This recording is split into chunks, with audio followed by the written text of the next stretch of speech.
From the high desert. That's not the high desert. Wow, I have so much more darkness on me tonight.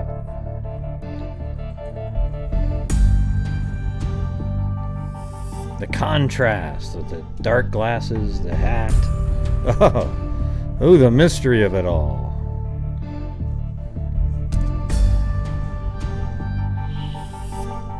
Hey, just before the show tonight, I was speaking to... well, let me turn down the audio. I was speaking to I believe it's a family member. Now, I can't remember exactly at this point, but in the Amanda Goodman case. You guys remember that one? And it sounds like there might be some movement going on there. Pretty crazy, huh?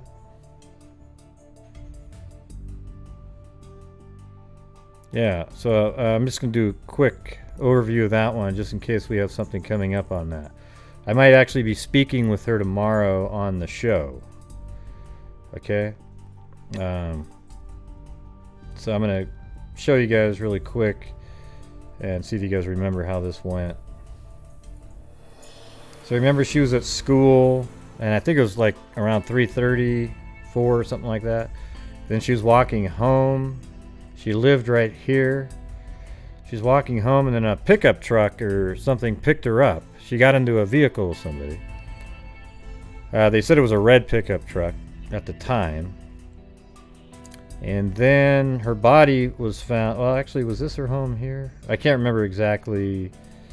I think originally at her home here, but I think she lived there. I can't remember exactly. Oh, you guys can't see anything because I don't have the screen on. Shit.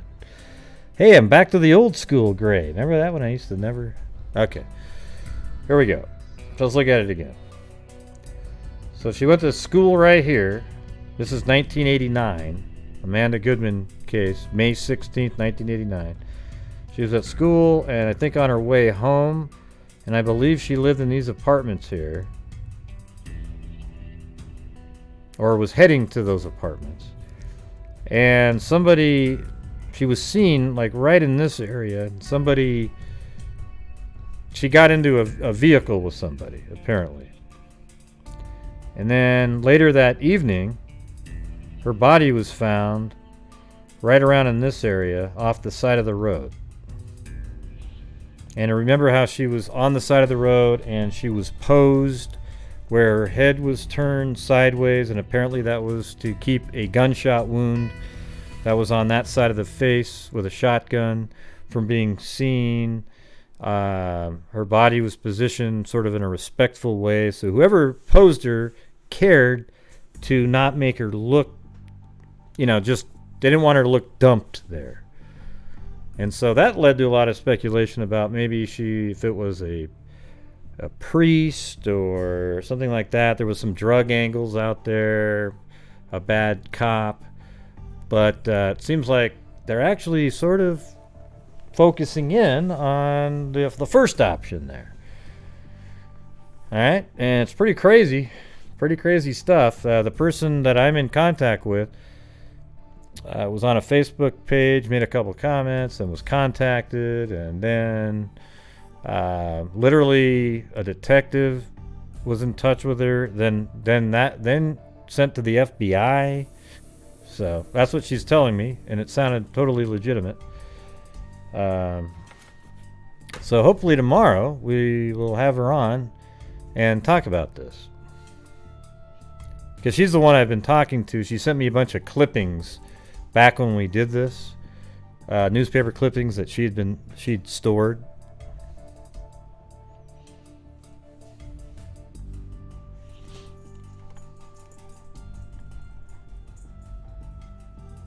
What do you mean, what's it about? I just said what it was about. What case is this? What's it about? What's it about, everybody? It's in Texas, okay? And it's in a town called Brownwood. It's about a girl who was murdered. That's what I just explained to you. What state is this case? And what's it about? I just explained what it was all about. Yeah, it's about a case where a girl was killed after she was heading home from school. I think she was only 14 or 15 years old. And I think they actually, might be looking at that, the priest angle. And there's good reason for that too, so we'll have to look into all that stuff, and we'll probably have her on tomorrow. Okay, I talked to her just before the show. That's why I was a little bit later than I was going to be. And by the way, I'm really tired because, usually I go to bed at 1 or 2 after the show because I have to wind down a little bit. And then when my wife got up to go to work today, her car wouldn't start. And she gets up at 6:30. Okay, so she has one of those little camera things on there, and it drained the battery over time, and it didn't start. So I got back, and then I had AAA come out. They explained it, got the car going. Then I drove the car over to Jiffy Lube, got oil because she hadn't put oil in it in a long time. Got the oil put in there, had the filters all changed around, the air filters and windshield wipers. Then I came home, and then I couldn't go back to sleep. So I got 4 hours of sleep. All right, there you go. And now and then I had a ton of work stuff to do. And at the same time, I was trying to get stuff together for this show. So there might be a point during the show where I actually burn out. All right. So I've been really busy the last few days.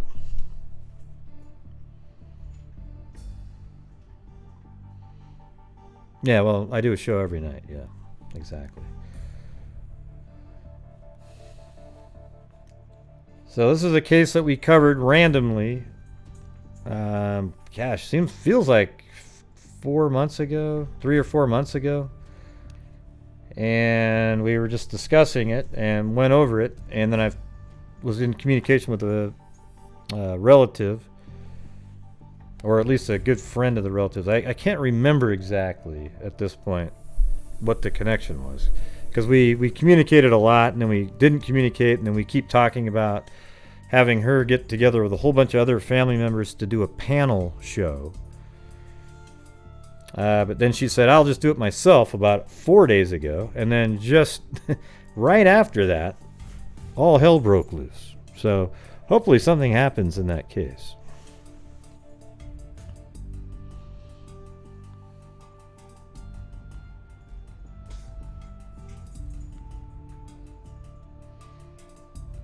Hey, thanks, Robin. All right, now I'm going to go over to the Idaho cases.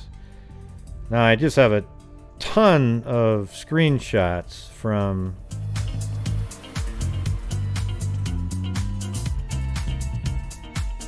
Let's see, I'm trying to find where that is. Hold on. On the move across the There states with Mr. Hughes. Let's solve these. Smiling face with smiling eyes. Smiling face with smiling eyes. All right.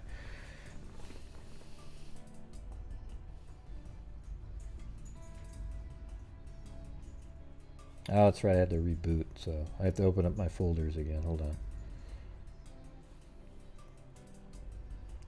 Gosh, how come he didn't have it all ready just for me? I don't know. Just didn't. You know what I mean?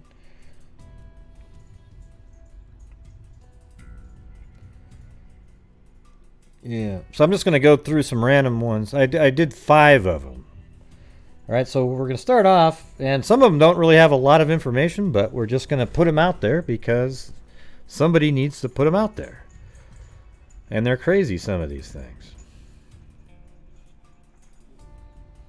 All right, so this one here is Bruce and Lynn Peoples, 1994.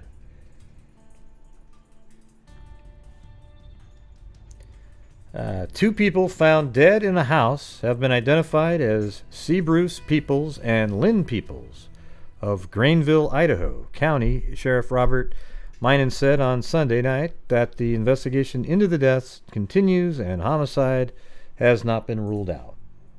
Yeah, well, I hope not. Investigators said a Grangeville couple found dead at their home last weekend were murdered, and a fire at the house was set deliberately. Hey, it sounds a little bit like Nanette Crentel, right? Grangeville Police Chief Robert Wilbanks said Tuesday that no cause of death had been determined for C. Bruce Peoples and Lynn Peoples because an autopsy report was not complete, but investigators were sure the deaths were a double homicide. We have enough there that we can determine it was homicide, and we definitely know it was an arson fire inside the house. Wilbanks said we are waiting the autopsy results and further evidence. We're still right in the middle of collecting evidence and removing stuff from the house. The Peoples were discovered, and that's not bad English, that's actually their last name. The Peoples were discovered dead at their home about 9:30 a.m. Saturday. The Grangeville Fire Department responded to a report of a fire at the home, and firefighters discovered the bodies when they arrived. Okay, that was April 7th. Now we're going ahead to April 27th here. A Grangeville couple murdered in their home April 1st was strangled, investigators have determined. Police are continuing to investigate the deaths of C. Bruce and Lynn Peoples, and officials are probably looking at more than one suspect. Grangeville Police Chief Robert Wilbanks said, We've still got evidence coming in from the lab reports that we need to have, but we're real confident that the evidence is going to turn up a viable suspect in the murder, Wilbanks said. Well, that's great, but it still hasn't been solved. Although the cause of death has been determined, Wilbanks said the autopsy reports on the couple have not been completed. Additional laboratory tests are being conducted. The Peopleses... Is that really how you do that? I guess so. The Peopleses were found dead in their Grangeville home April 2nd after the Grangeville Fire Department responded to a fire. It was definitely arson. We know that for a fact because the fire was started in 2 different locations, Wilbanks said. Yeah, so they were strangled to death in their home, this couple, and then the house was set on fire. And there's absolutely so little on this one. It's amazing. You'd think that it would have been pretty big. So here's the couple right here. And this is the website that I was going through that has the unsolved cases. Bruce 54 and Lynn 47 were found deceased in their Grangeville, Idaho home. They had been beaten, strangled. So not only were they strangled, they were beaten, strangled, and tortured to death prior to their home being set on fire. They were the owners of Uncle's Pawn Shop. Okay, so you kind of wonder if it had something to do with that, because pawn shops deal with some seedy, portions of society. Most of the people, well, not most of them, but a large percentage of the people using a pawn shop are people on the wrong side of the law. They're trying to get some quick cash and turn around, and who knows. But man, let me see if there's something in Google more recent. Let's see. Bruce and Lynn Peoples. It feels hard for me to say Peoples is, because it just feels like you're just using the worst English in the world. But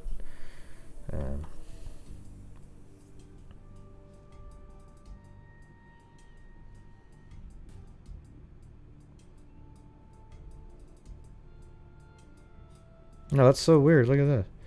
This is actually just randomly Lynn Peoples in another article 3 years before. A 7-foot-tall female ostrich missing from her home since Saturday has been found safe and happy, her owner has reported. Lynn Peoples of Grangeville said the bird was found Tuesday about 3 miles from the farm where she's being raised with her mate. The ostrich disappearance was reported to Idaho County Sheriff's Department. People said it was unknown whether the bird wandered away on her own or was turned loose by someone. The ground was frozen, so there was no way to tell if someone opened the door or if it got through the fence or what. That's a little bit weird, right? Some other sort of mystery 3 years prior with their ostrich. That's definitely the same person, though.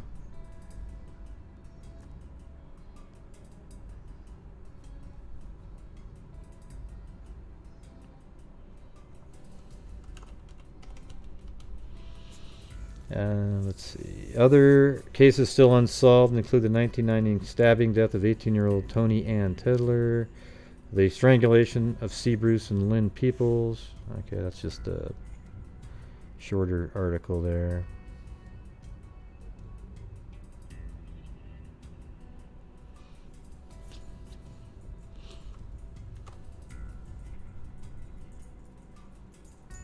I'm starting to hate pop-up. I mean, I've always hated pop-up ads, but I'm really...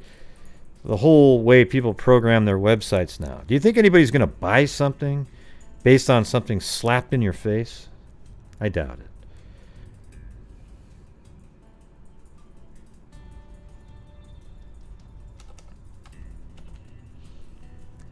Okay, this year marks the 20th that Grangeville's infamous double homicide arson goes unsolved.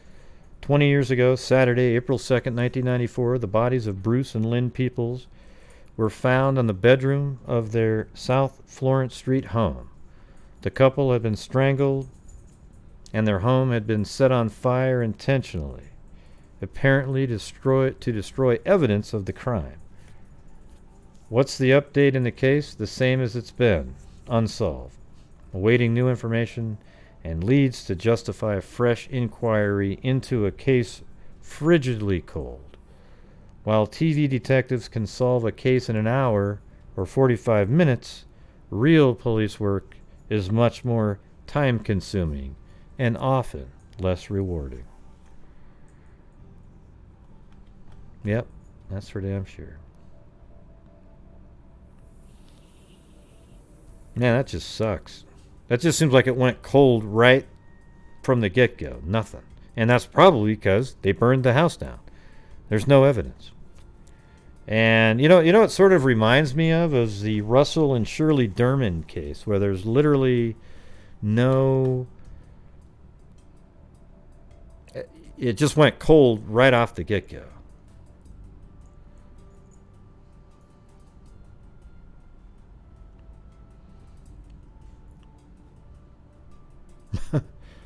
What's this guy across the table guy doing here? Just keeps typing in the same thing over and over again.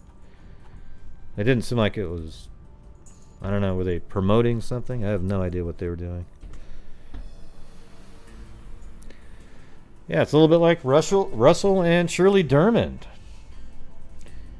It'd be neat to talk about that case at some... maybe when I get to Georgia.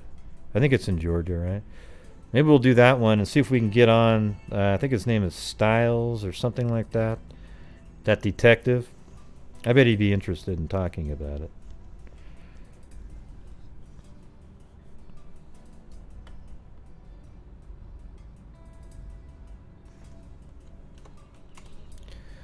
Okay, well, I think that's about it. Let me just see if there's anything else. Yeah, no. Just crazy, though, right? I mean, they're in their home. Who knows why? They do own a pawn shop. And apparently she owns ostriches, too.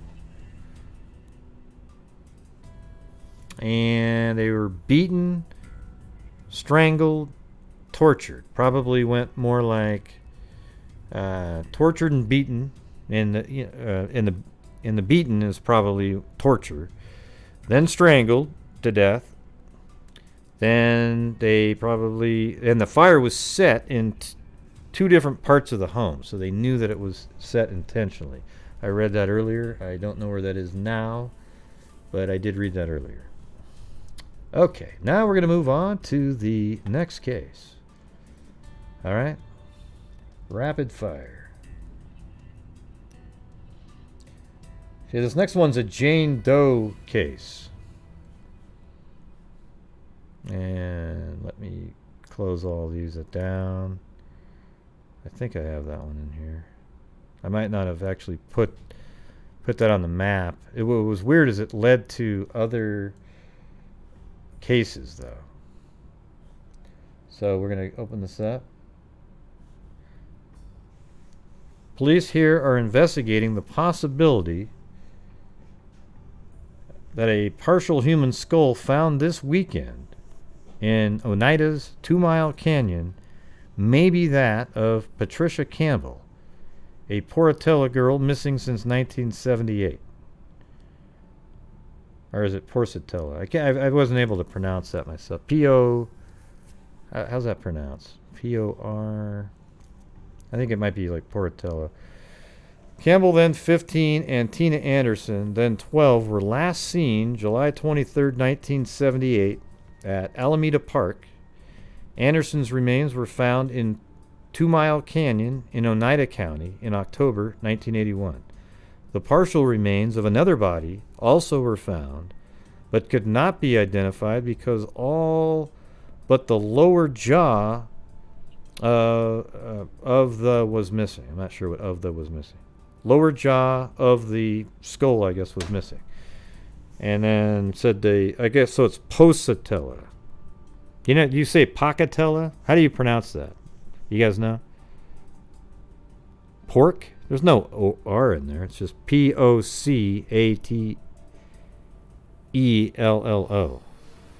Nice try, though, Golden Girl. Nice try. This may or may not be the skull of Patricia Campbell, he said. The lower part of the jaw often detaches from the rest of the skull.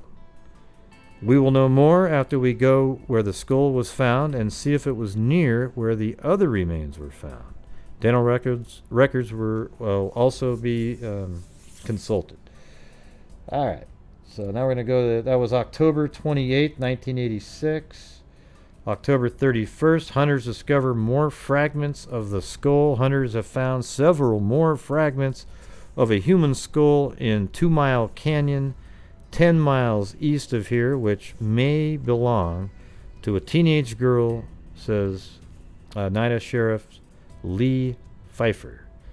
The partial human skull found by hunters last weekend was turned over to Pocatello police, who thought it might be that of a Pocatello girl, Patricia Campbell, missing since 1978.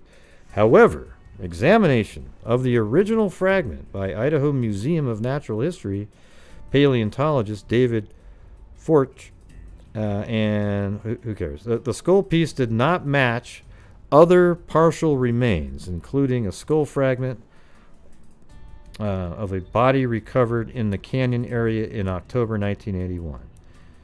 At that time, skeletal remains of Tina Anderson, 12, who disappeared along with Campbell, the Campbell girl, of Alameda Park on July 23, 1978, were recovered. So they actually found 3 bodies in a relatively close proximity. Pfeiffer said the new skull was found within 500 to 600 yards of the discovery 5 years ago. The skull is believed to have been at the site for 5 or 6 years. Additional skull fragments discovered on Tuesday were turned over. And so here's the thing. If it was 5 or 6 years, that'd be 1980, and then you're really close to the 1978 dates of the other 2 girls there. What's interesting is almost every time you go over cases and you have they're unsolved and it's really difficult, you almost always start getting into the serial killer realm, because that's serial killers kill people that they don't even have an association with most of the time.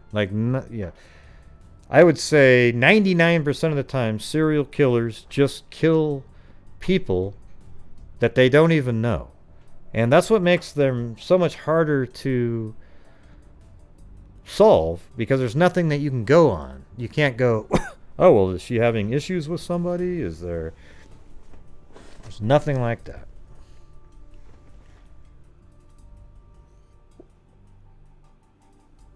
Yeah.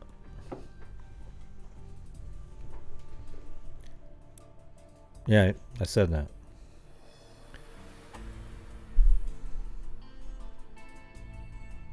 Right, Pocatello. Isn't that what I said? Yeah. All right. So I'm going to move on to the next one. 1104.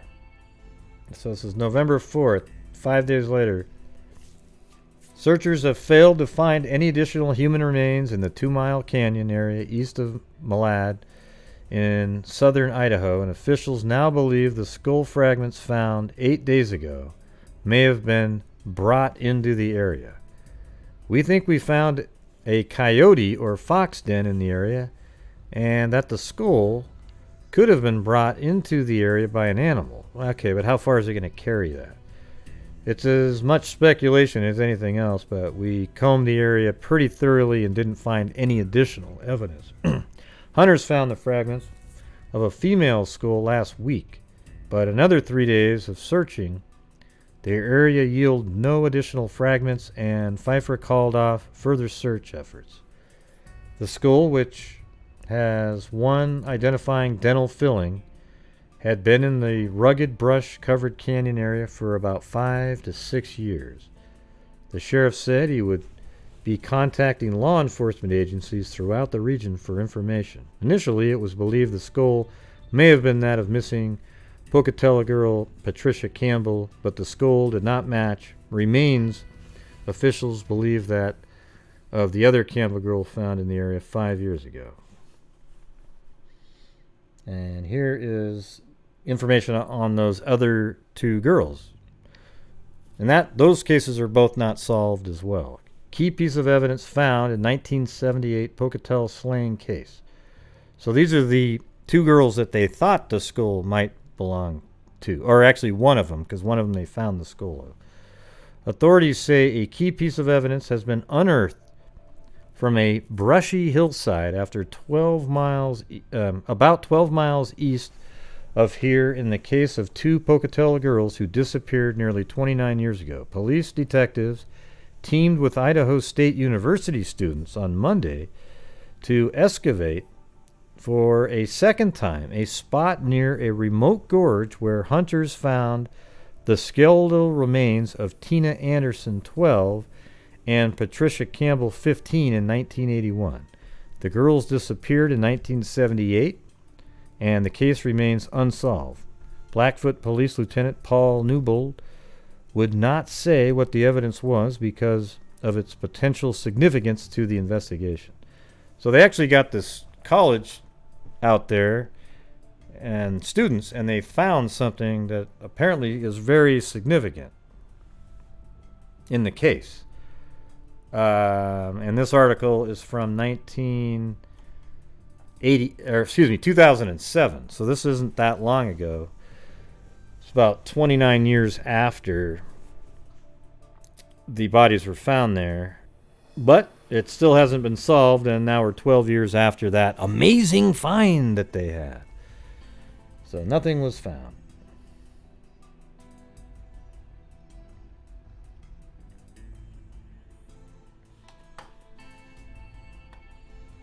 Yeah, and this is that same Jane Doe right here. The partial skull lacking a mandible was discovered in late 1986 by hunters. 5 years prior, 2 other girls were found in the area, both homicide victims, who had disappeared in 1978 from the Pocatello area. Authorities have acknowledged a possibility that the crimes were related. The disappearance of Lynette Culver, a potential Ted Bundy victim, is also speculated to be related to the cases. Lynette Culver is one that Bundy claimed to have killed, and from that area.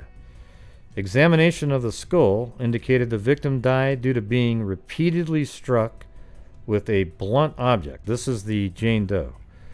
Initial reports state she was between 12 and 16 years old, with possible black-white admixture. A 2006 examination later indicated she may have been white. The skull was misplaced by law enforcement and was unable to be located for years until it resurfaced in 2018.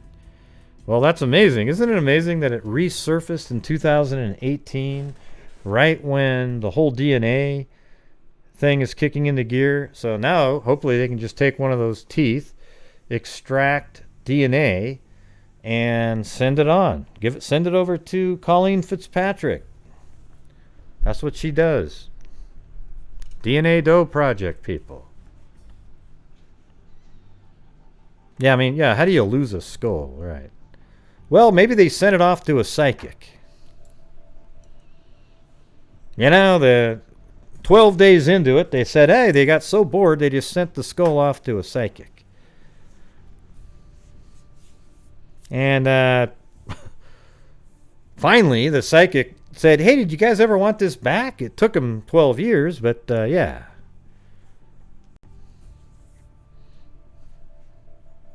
How do you not know who Colleen Fitzpatrick is? Wow.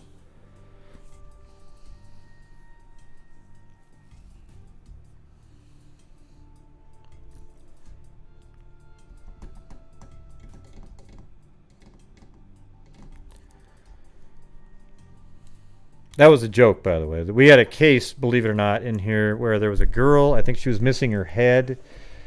She was killed in a warehouse. I can't remember was it in Chicago? I don't even remember where the hell that was.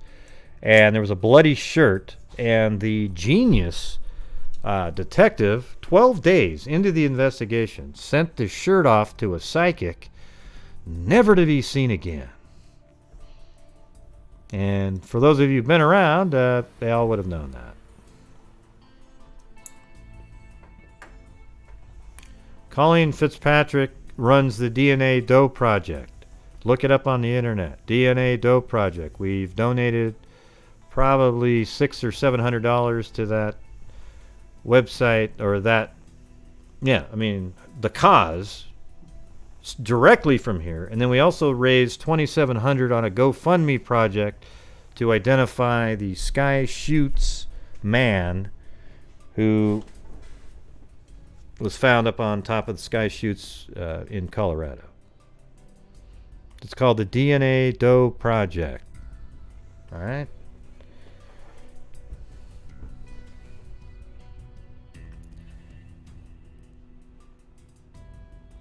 And here's the little card on those two girls. It says, on 7/22/78, Anderson 12 and Campbell 15 disappeared from Alameda Park in Pocatello, Idaho, in October 1981. Hunters found their remains in a remote area northeast of Malad.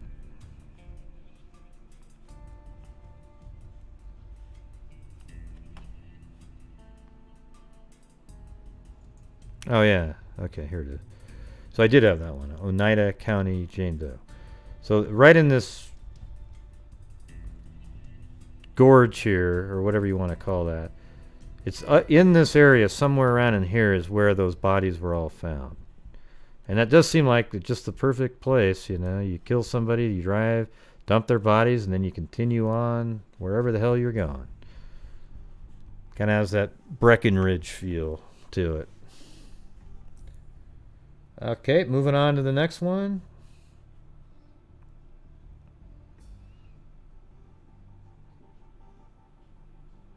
Okay, this one is Tanya. I'm not sure if it's Teske, but this one is from, I believe, around in 1997-ish. Let me get to the first file here. Body found alongside highway. Bonneville County authorities spent Saturday searching for the identity of a woman whose nude body was discovered along U.S. Highway 20 at Yukon. So, you guys have been doing we've been doing the show a long time, right? Now, what does that conjure up? As soon as you hear that, what's the first thing you guys think of? Let's see. And then I want you to just throw out where you think she was found.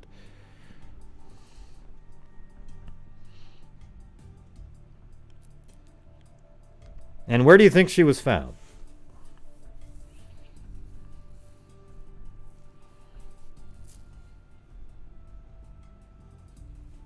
Yeah, that's okay. But Dennis, don't fill it in. I just want to do this.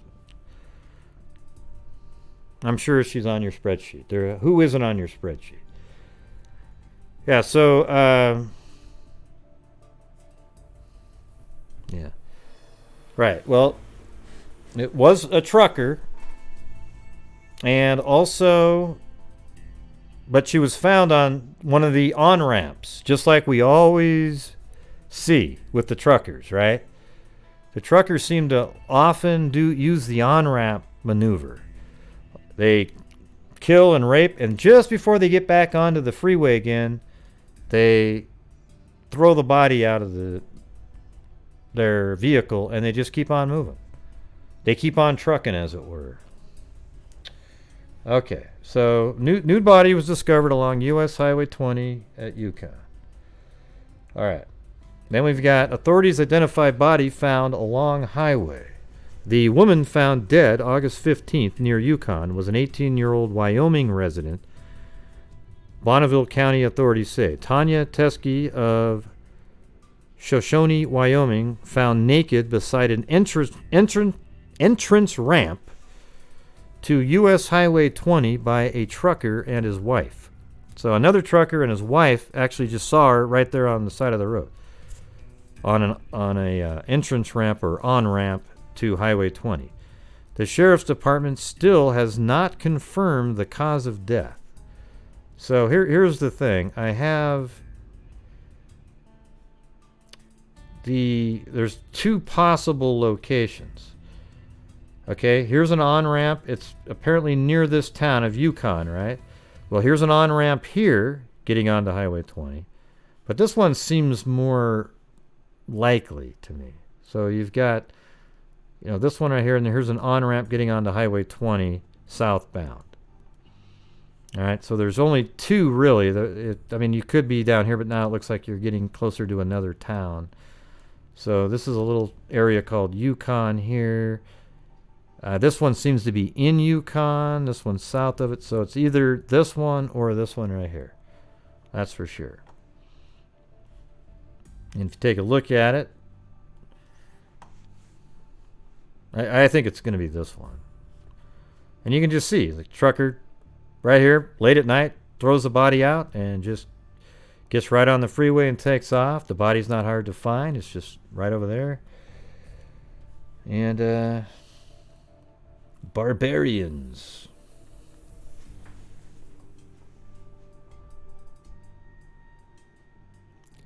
The sheriff's department still has not confirmed the cause of death. And I'm not even sure they ever have. Authorities get a break when another truck driver saw a sketch of the woman on television and called. The trucker apparently was present when Gallatin County, sheriff's deputies had questioned Teske August 13th. Right, so they actually talked to her on August 13th. And so she went missing, found dead August 15th. So she was found on the 15th, but she was actually questioned on the 13th at a Belgrade, Montana truck stop. So she's going to end up being, I don't know if you want to call her a prostitute or whatever, but she's traveling around. She's making money. I think that's probably what she was, a prostitute. So this is another, it's just so classic, right? The truckers who kill the prostitutes, the vulnerable people.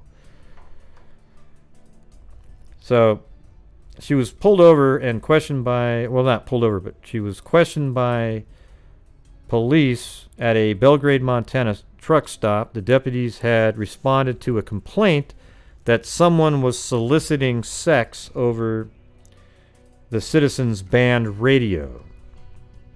Okay, they questioned Teske, but did not arrest her on that charge. They also discovered an outstanding warrant for her arrest from Utah County, Utah. Officials there, however, were not willing to extradite Teske. This was not a very serious matter, said Sherry Reagan, a deputy prosecutor. In April, the Springville... See, that's another one of those weird moments in time. Had they just extradited her, she'd still be alive. Or at least not killed in that incident. In April, the Springville, Utah police arrested Teske for passing forged checks, one to Pizza Hut for about $50. Let's see. Utah County court documents indicated Teske had no fixed address, so she was just on the move. She moved around quite a bit, and Bonneville County Sheriff Brian Stomel, or that's what he said, and her it's hard to read this because it's so faint. Her life kind of centered around truck stops and truckers, he said. Identifying the woman was the first piece in solving the puzzle of her death. Detectives now are waiting for the results of toxicology tests from the state crime lab. There are reports that a semi was parked at the Yukon ramp from late August 14th until the pre-dawn hours of August 15th. All right, so August 28th, authorities identify woman's body. August 15th. So, yes, just the next day. The sheriff's department has still not confirmed cause of death. I think that's similar to the last one, just a day later. And let's see, Shoshone woman found dead in Idaho. This is a Wyoming newspaper. So once I realized she was from Wyoming, I went and checked their newspapers, and they were covering it too. They have not confirmed the cause of death. So this seems similar as well to the last article.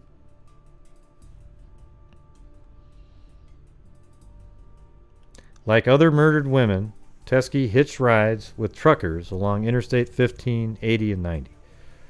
Her life kind of centered around truck stops. So, yeah, we just read that part. But see, this right here is so classic. Hitchhiking a ride with a trucker is just never a good idea. And I know that there's good truckers. Most truckers are good people. But it's just not a good idea.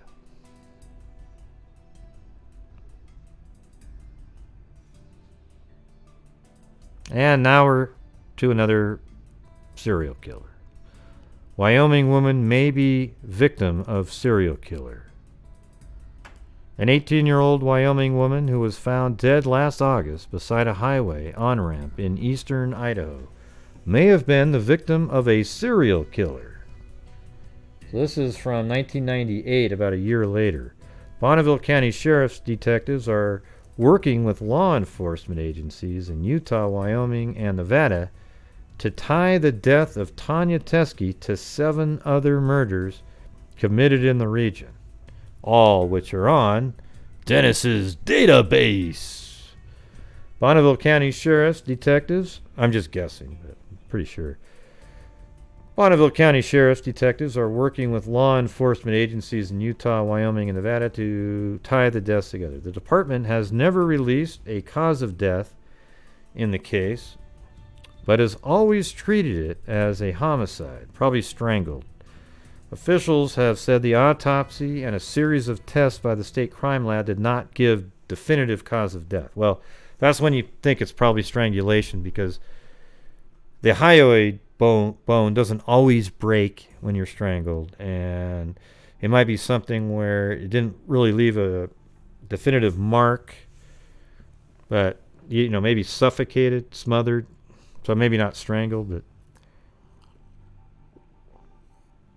who knows. A newspaper article in the Salt Lake City Tribune on November 4th, 1994 said that a killer known as the Great Basin serial killer was thought to be responsible for 6 murders at that time.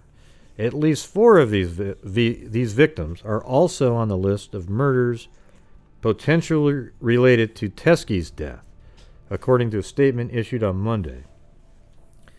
At different times, detectives have said there was a suspect in her death. In October, they reported finding evidence in the Island Park area related to the case. The suspect was a truck driver who lives in Idaho, Bonneville County Sheriff Byron Stomel said at the time. A couple found Teske's body August 15th lying beside the southbound entrance to U.S. Highway 20 near Yukon. So that's why I'm saying it's either one of those two. It took detectives 10 days to identify her. A trucker saw a sketch of Teske on television and told authorities that he was at a truck stop in Belgrade, Montana, when local deputies questioned Teske about soliciting sex via a citizen band radio. Hey, thanks, Sean Beecham. That's right. Definitely looked like looking like Christmas in my house. My wife starts doing Christmas right after Halloween, okay? It is beginning to look a lot like Xmas Wrong Channel. See no evil monkey bear. Hey, for $10 you can be on the wrong channel all day. Investigators see links between killings of women in 4 states. Investigators from 4 western states said they have found possible links. I think we just went through all that. Different article, but also all the women. Let's see. All the victims were found near Interstate 15, 80, and 90, and appeared to have been dumped after death, and all showed signs of physical and sexual abuse.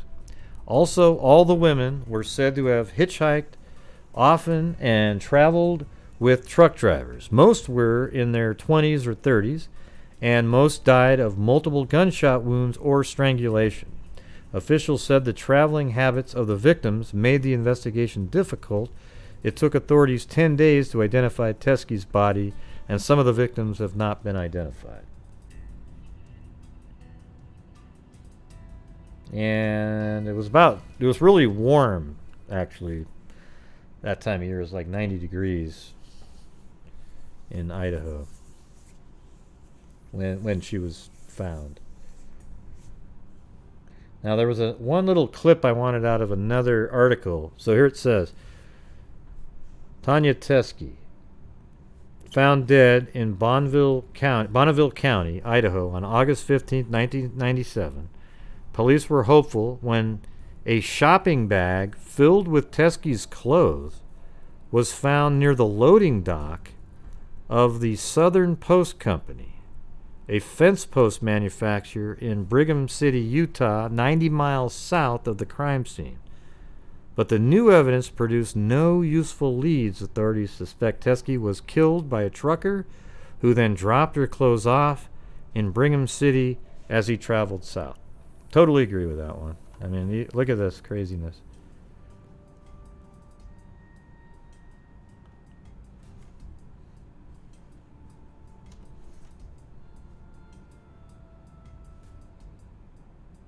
Yeah, so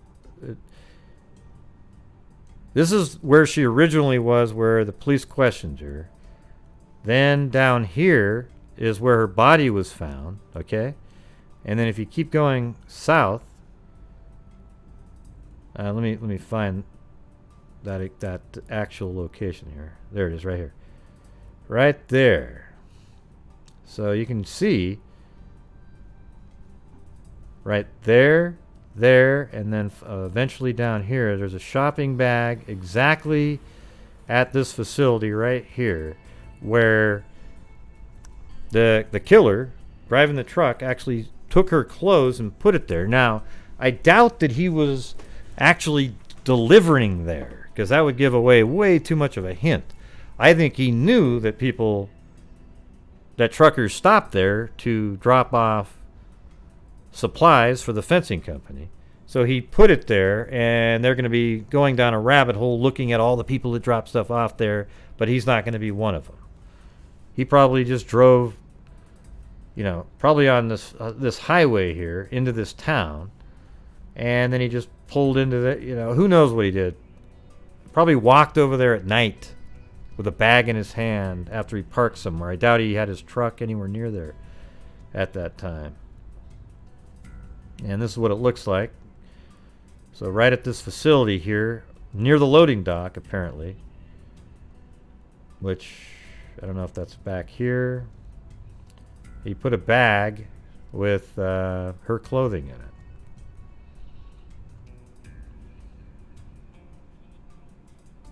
And there's a truck right there. Oh, that's it. We got the J Case vision going on.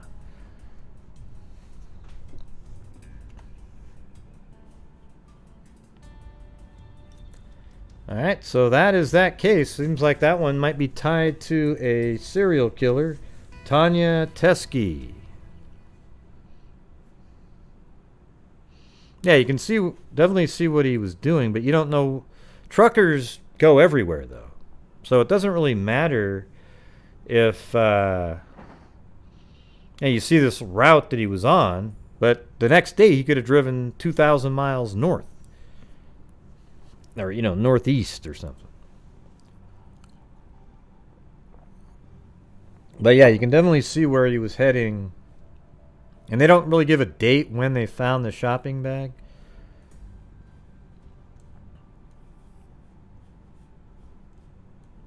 But, here's a highway. Probably drove down like that. You can see it arc through like this. And then probably just headed down on these other freeways like this, down in this area. And what's amazing, though, is that 2-mile canyon that we were just talking about earlier with the 3 bodies is right on that same route. The skull and the 2 girls missing, right there. So he would have probably driven right by here, this guy, and headed down south and then made it to here. So that same trucker drove right by that area. Does that mean he is that killer? I don't know. I don't know. All right, moving on to the next one.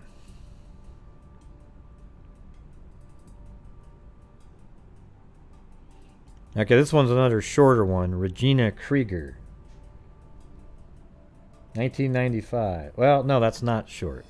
Let me go to the other one. Linda Smith is the other one that I was going to do. Yeah, this one has almost nothing in the newspaper. And the reason there's nothing is because the police thought she was a runaway from the beginning.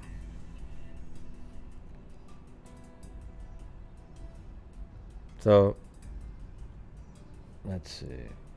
Here's the quick snapshot of it. A white male adult took Smith, 14, from her home at 239 North 8th in Pocatello, Idaho. Again, we're back in there again. This is around the Bundy days. And Bundy wasn't adverse to killing young girls like this.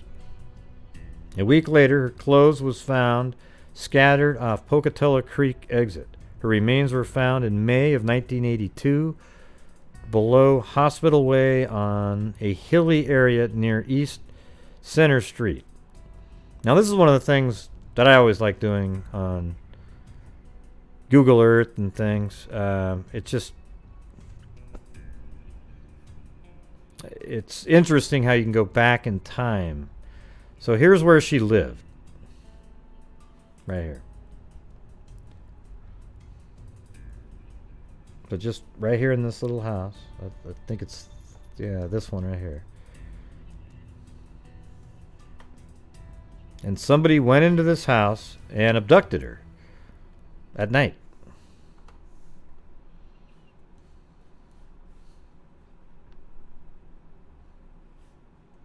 So let me get an article out here. So it says, even right here, it says, Ted Bundy, one of the nation's most notorious serial killers, abducted 12-year-old Pocatello Lynette Culver on her way home from Alameda Junior High School and killed her over 4 decades ago, throwing her body into the Snake River. At least that's what authorities have said ever since Bundy confessed to her murder in 1989 and revealed to former Idaho Attorney General Jim Jones personal details about her life that only Culver would know.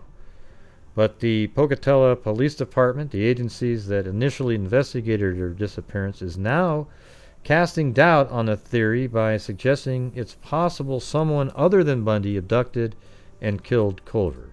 We don't have a body, and Culver is still a missing person, said Pocatello Police Captain James McCoy, referring to the fact that Culver's body was never found. During the initial investigation, there were multiple individuals who came forward with conflicting information, and until we can find her remains, or there is absolutely nothing else we can do, we are going to continue to look into this.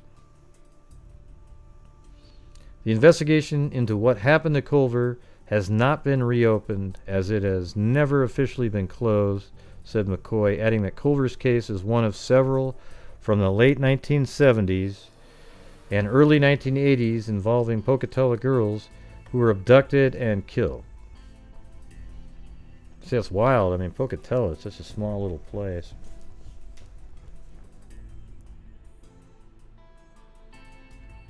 Alright, so that's Patricia Campbell, and here is Tina Anderson.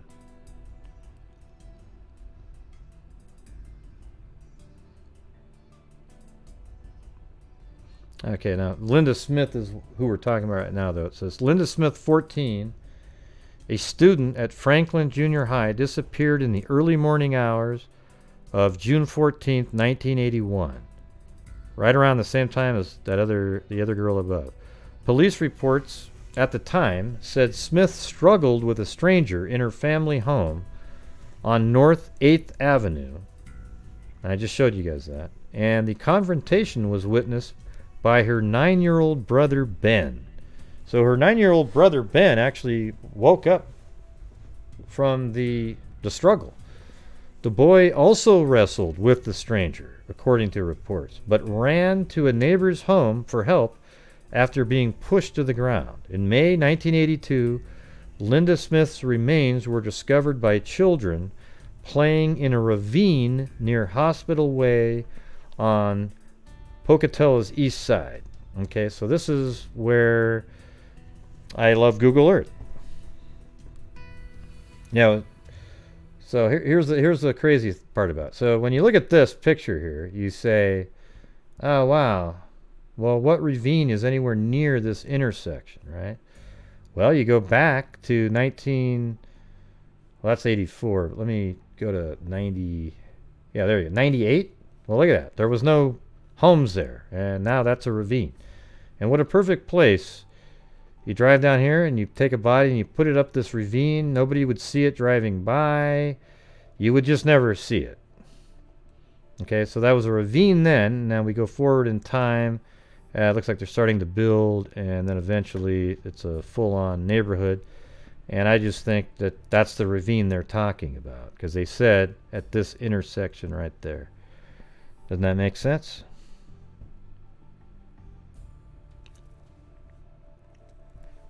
All right.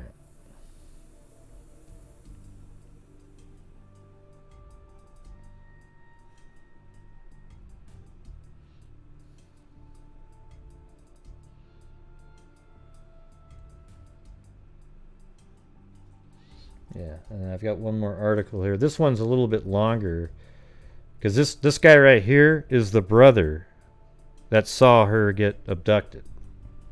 For 26 years, Ben Smith has lived with pain, guilt, and frustration following the abduction and slaying of his older sister in Pocatello. In 1981, investigators assumed 14-year-old Linda Diane Smith ran away. See, look at these idiots. They didn't listen to anybody. See, this is where, law enforcement pisses you off, right? They're not all like this, but in some areas they just think they just know everything, so they don't pay attention to you. So they never took the case seriously, Ben Smith said. It wasn't until 11 months later, when some of Linda's skeletal remains were found, including her skull, that police finally believed Ben's story that a man broke into their house and took his sister right from her bedroom. But the case quickly went cold, and no arrests were made, or suspects even named. Now, more than 2 decades later, 2 Pocatello detectives have reopened the case, and Ben Smith is optimistic that a resolution will be reached because of serious commitment police have made this time. Well, this story is from 2007. They're treating it as a fresh case. Smith moved to Utah 9 years ago and now lives in Brigham City. The nightmare began in 1981. This explains the whole deal right here.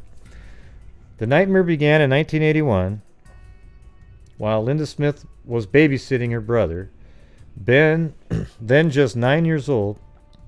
About 2 a.m., Ben heard muffled screams and the sounds of a possible struggle like someone kicking. I woke up my sister being dragged out of the house. He said, Smith said a man had his arms around her. Smith said he ran to the back of the house and tried to stop the intruder, but the man pushed him to the ground. He said, "Get away or I'd be hurt," he said. The man forced Linda into a van with flames painted on the sides. Ben watched hopelessly as the van drove off. It was the last time he saw his sister alive. You'd think that van would stick out like a sore thumb. Ben Smith ran to a neighbor's house to get help, but for his house did not have a phone. That's kind of weird. That was just the start of the nightmare for the Smith family. Ben's mother was on welfare and raising him, Linda and their sister Lori by herself. The family did not keep their doors locked in small Pocatello in 1981, just like Delphi was prior to February 13, 2017. And Linda had run away once previously, but just for a day. So she had run away previously. Investigators believed it was the perfect recipe for a runaway, and that Linda had taken off on her own. Ben tried to tell investigators what he saw, but had to keep retelling parts of the story because of details he forgot to add. They came to the conclusion I was covering up for her so she could run away, he said. Smith remembers a man in his 30s with dirty blonde hair. Police, however, hardly preserved any potential evidence, he said. They didn't take fingerprints. They did nothing. See, didn't that just suck? I mean, he tells them all this stuff. They could have gone in there. They could have got fingerprints. They could have got tons of stuff. They didn't listen to this kid. Oh, yeah. Probably laughing as they drink beers at a bar about how this kid was just tricking everybody. I mean, how come there wasn't one person that actually had a brain that goes, you know what? Just out of the chance that this kid's serious, let's do this right. The investigation was botched completely, he said. An exact cause of death was never determined. The guilt of not being able to help his sister ate at Ben for years. Oh yeah, this part here is important. Even when Linda's clothes were found in a ditch a week later by a city employee. So her clothes were found a week after she disappeared in a ditch. And the police just said, they still did not believe she was kidnapped. So what did she do?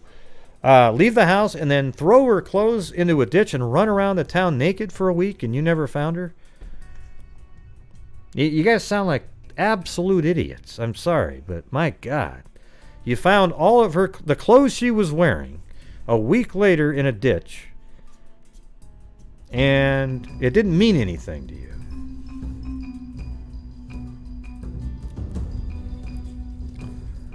That's just, this whole thing here is just really disturbing. Seriously.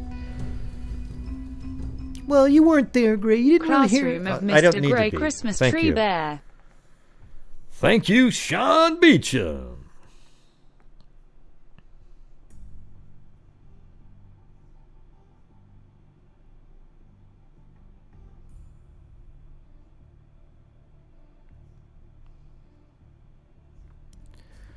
Linda Smith was one of 4 young girls killed in Pocatello area between 78 and 83. All of the cases went unsolved. See?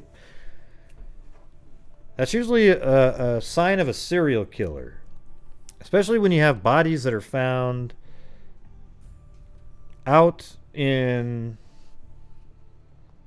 a ditch or something, nude, and nobody ever figures out who they are. And then you've got multiple people in the same town. Yeah, no problem, Diane. So that is that case. I didn't really, there was no newspaper articles. And you know why there was no newspaper articles? Because the police were telling everybody that she was just a runaway. Awesome. Good job. Way to go, guys.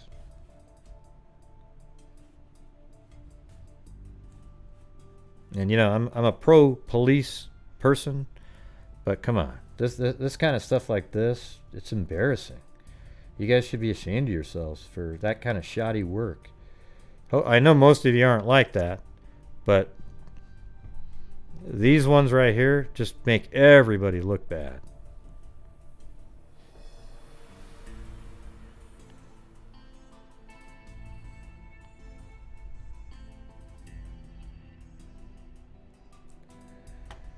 Okay, now moving on to Regina Krieger. This one was massive. I'm not even sure. I'll just try to get through it. It was huge. But again, all around in the same area. And the Krieger one, it turns out at the end, again, this is another case like the other night. I went through all the research, got all the way to the end. Then I looked her up on Google, because I did it on newspapers.com, and then it turns out that there's they've arrested somebody this year in February, and then the trial's coming up in April of 2020. So we should definitely listen to this and then check out what goes on in that trial. It's pretty wild what happened.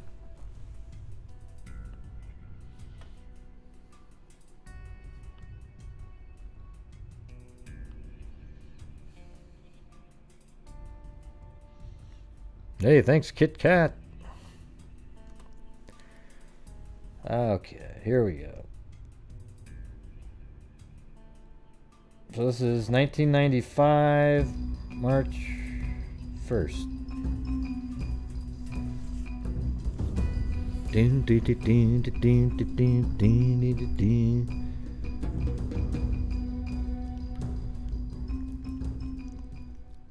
It has been a while. Donation wave maybe. Smiling face with smiling eyes. That'd be great. Thanks. Deputies searching for missing burly teenager.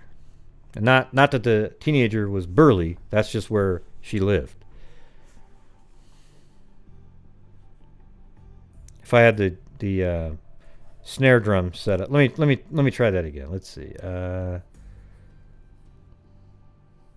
Hey, thanks, Sooner History. Yeah, not that she was burly. That's just where she lives. Drama! Oh, wrong one. Hold on. That's just where she lives. There we go. There's my drum roll. Hey, look at those hippos. What's going on?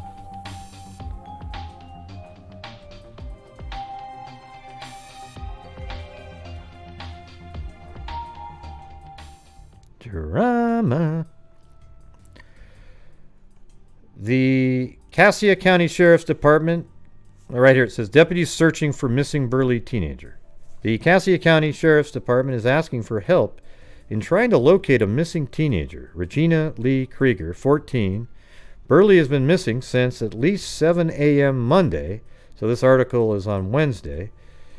So this is just 2 days later, about right when it would come out in the paper. Monday, when her father went to wake her and could not find the girl in the home in the 1400 block of Oriental. And I have all that information, so hold on a second.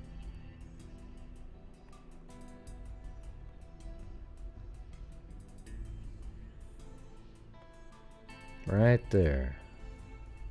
So this is her house. Go down the street view here.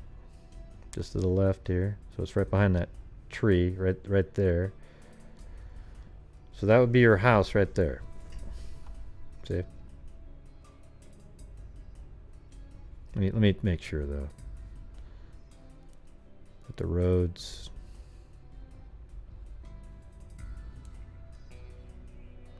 Guess Oriental. It was 1450 Oriental. Just make sure I got the right one.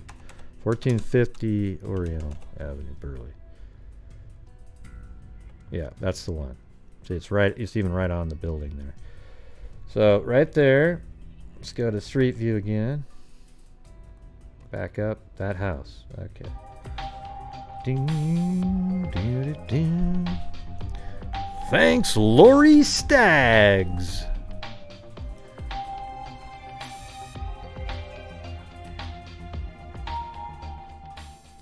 Great show. Wow. Thanks. Wow, that boring? Far north that you need toothpicks to hold your eyelids open? Think how tired I am. 4.5 hours of sleep. Although I'll be getting to sleep after this one. Okay, so deputies searching for missing Burley teenager. Okay, so we know where she lives. She was 5'3", 120 pounds, with blonde to light brown hair and blue eyes. She is a 9th grader at Burley Junior High School. We've done about everything we can, said Sergeant Dave Tracy. Tracy said the department is not yet ready to call her disappearance suspicious. Really? Her father, see, it's so stupid when you realize that they actually found blood leading from the house. So why isn't that suspicious to you?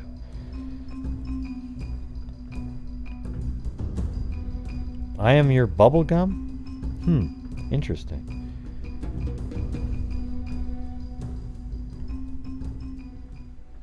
You are my bubble gum. Bear bear.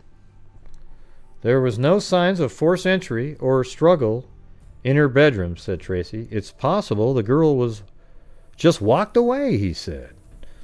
Officials are asking that anyone who knows of her whereabouts to contact the sheriff's department.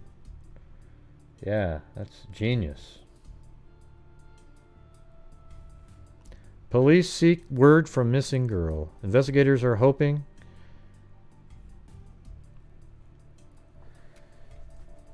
the missing girl team will notify her family. Tracy described Krieger as a young girl who has confusion in her life. Investigators found a trail of spotty blood. I mean, listen to how crazy it is. Hey, thanks, Ace B. You want to be part of a wave. All right. I want to be part of a wave. Yeah, thank you. Investigators found a trail of spotty blood from Krieger's bedroom. So listen to this. No signs of foul play. It's hard, like the previous article, they said, we're not convinced there was anything, really. Investigators found a trail of spotty blood from Krieger's bedroom up the stairs, around the outside of the house, and to a fence in the yard, Tracy said. The trail stops there, but there's some loose boards at the top of the fence that indicate that someone climbed over it, he said. Well, that's exactly right. As a matter of fact, this all fits together at the very end of this. It's crazy. All indications are that she left voluntarily. I mean, let me ask you this. Can I ask you guys this? How does this sentence follow next?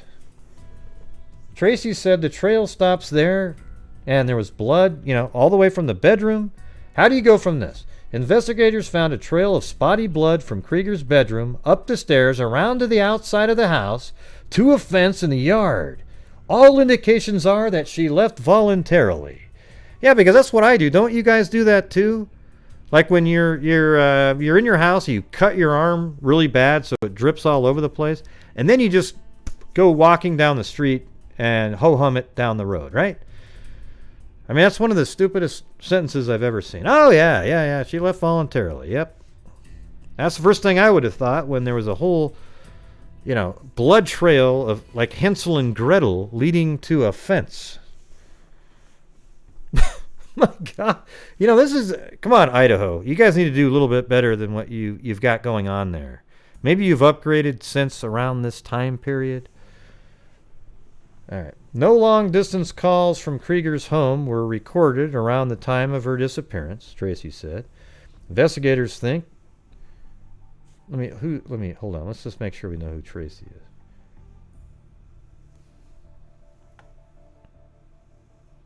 Yeah, it's a sergeant. So this is a police officer saying these things.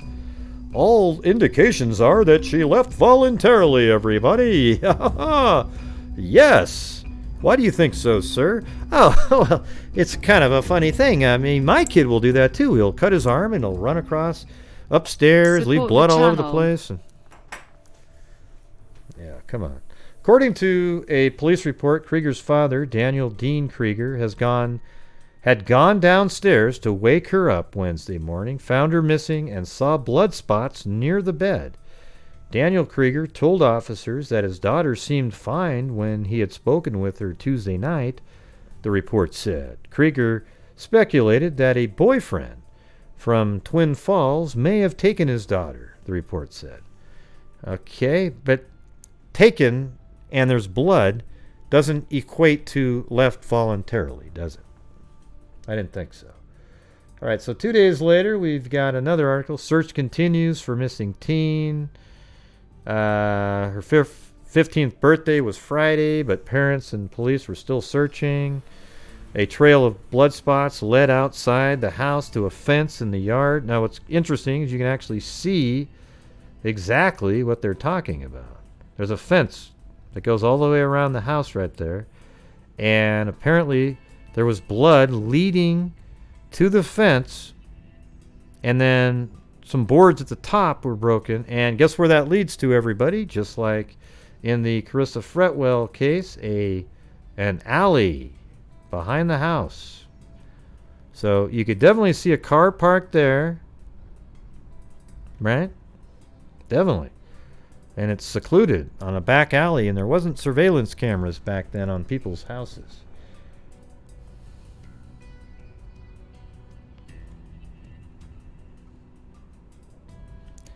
Thursday, Regina's mother, Rhonda Krieger, said evidence showed that Regina had left the house wrapped in a blanket. See, that's wild. Left the house wrapped in a blanket and tennis shoes. Daniel Krieger told officers a Twin Falls boyfriend may have taken his daughter. And they must know that because their blanket's missing, right? Okay, now 3 days later, on March 7th, that's her right there, Regina Krieger. 15-year-old Regina Krieger of Burley, missing for 8 days, has probably ran away, law enforcement officials said Monday. Yeah, because that trail of blood didn't make you think of anything else. And the girl's father agrees. See, that's what's crazy, right? The girl's father agrees. I don't think she's in the area, said Daniel Krieger. Well, that doesn't mean that, though. I'm worn out, he said. I'll be at peace when she calls. Krieger's not heard from his daughter since February 27th, when he went to wake her up and did not find her in her room. Krieger told Sergeant Dave Tracy of the Cassia County Sheriff's Department that her makeup kit and a good portion of the girl's clothes are missing. Well, the makeup kit might trick somebody, but, how do you know? You know what I mean? There was also blood on the floor, but officials have ruled out foul play, and Krieger himself has ruled out a miscarriage. Okay, so then what was it? She just had a bloody nose at the exact time she was going to run away? No way, he said. Who said his daughter may have deliberately hurt herself? There wasn't enough blood. It's obvious frustration. She planned to do it. The blood is being analyzed, said Krieger. About 25,000 posters have been made since Regina's aunt... Blah, blah, blah, blah. Let me get this one out. Oh, wait. Excuse me. This doesn't seem like a normal runaway, he said. Krieger said anyone who wants to help can pick up some flyers to help distribute. In addition to the flyers donated by the printers, the family is holding a press conference Thursday at 4 p.m. Okay, so let's move on. So in this article, this is her mother right here.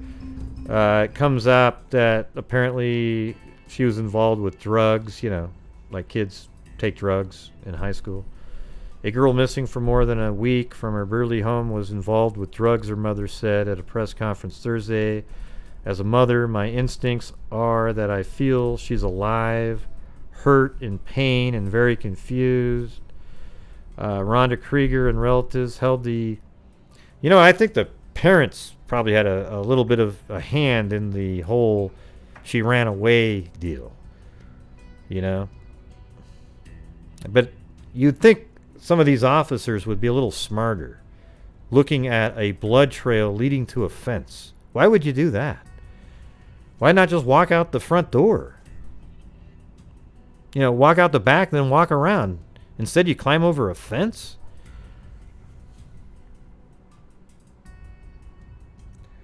All right, now we're moving on to April 16th of that year.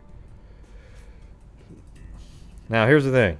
Cassia investigators worked to identify decomposed body. Cassia County Sheriff investigators are exploring the possibility a badly decomposed female body found in the Snake River Saturday afternoon is that of missing 15-year-old Regina Krieger.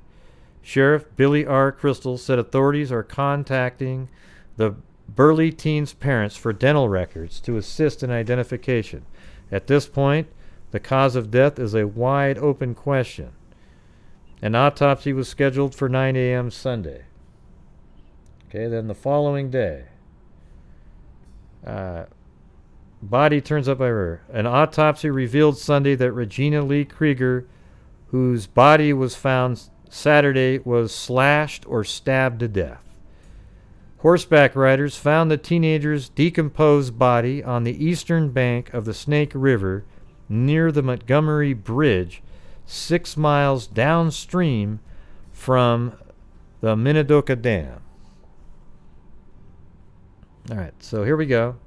I've already mapped all this out. So let's see if I can get that bridge, though. That's where I had her, and I think that might be the bridge right there. So let's see. They called that the Montgomery Bridge. All right, let's see if that works.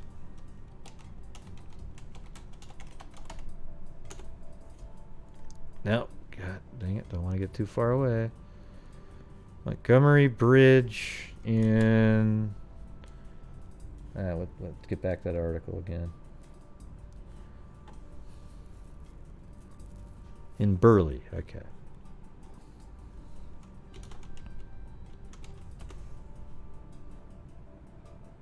Oh, I gotta spell it right too, though. That would help. Montgomery. I just want to make sure how close I have it to that. Montgomery. Montgomery. G-O-M. Yeah, got that right. Bridge in Burley, Idaho. Ah! Jesus. God, you freaked me out. Hey, Moonlit Dreams. Thank you very much. Keep Appreciate that it. donation. I will. All right. Man, I was just totally quiet there, and then boom. Here, what do you think? Do you think that's the bridge right there? I feel like that's it. Let me just see. Does it name the bridge?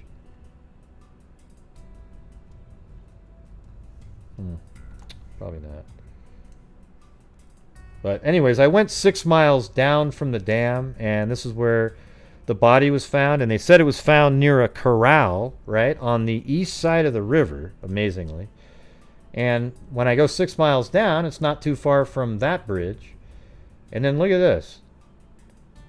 That looks like maybe that's a corral right there. As a matter of fact, if you get... that's just what that looked like to me originally, like a horse corral.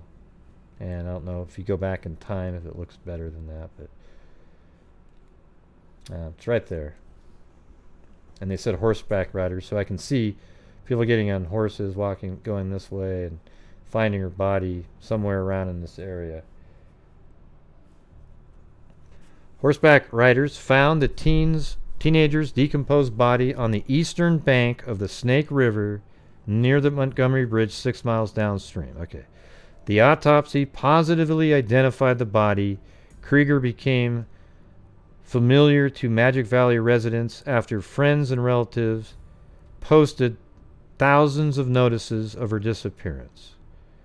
The body was wearing underwear and shorts, but no shirt. The autopsy revealed 2 wounds, possibly from a knife, on her throat and chest. Either wound would have killed her, according to statement from Crystal's office. Her father, Daniel Krieger, reported her missing 7 a.m. February 28th and promptly said she just ran away, despite the blood. After going to her basement room to wake her for school, she was gone with spots of blood trailing from her room to their back fence. Krieger could have been alive after leaving her home, Crystal said. The blood found at her home wasn't enough to match either of the wounds, but I actually think I know what's going on here. The autopsy indicated that she was in the river for at least 30 days. Lab tests may pinpoint more exact time of death. Okay. So then 4 days after that, police performed polygraph tests on different people. Then there was a confession that turned out to be a hoax. A call came in, it was fake. And then on May 31st, tests give no clues on death. They don't, these tests, they just weren't able to pinpoint exactly when she died. They just know it was 30 to 45 days. And that fits in the time frame. So this is May 31st, and they think she went missing. What was that? February? Heck, I can't remember now. February 28th. So I guess that would make it March 28th.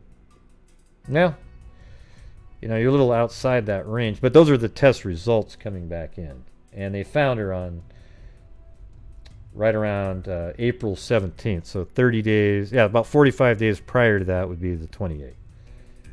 Maybe a couple more days. Okay, now June 9th, there's finally a theory that came out. Okay, now we can look at something that is somewhat of a theory. Police say new information has brought them close to solving the murder. Really? You're actually going to say that? I mean, this is back in 1996. Or 95, actually. Based on information from local youths, at least 2 teenagers probably are involved in the murder. We've had quite a few kids come forward now who felt they couldn't keep it quiet any longer, Tracy said. It now appears Krieger was at least injured in her home, he said. I can't say at this point that she died there, he said. She may not have been conscious, Tracy said. See, I totally agree with this. This is what I thought from the beginning. I don't know what in the hell they were coming up with this thing about her leaving. Tracy said he thinks she was wrapped in a green and black blanket and taken upstairs from her room and out the back door. Regina's body was probably taken to a gate to the alley behind her home, he said. After the people involved in her murder found the gate locked, Tracy said they took her wrapped body through the driveway and out to a car. I think it's actually different than this. Her body was later dumped in the Snake River. It was discovered on April 15th with a fatal stab wound in the heart and her throat slashed. Following Regina's disappearance 2 days before her 15th birthday, police found spots of blood near the back fence and around the side of the house.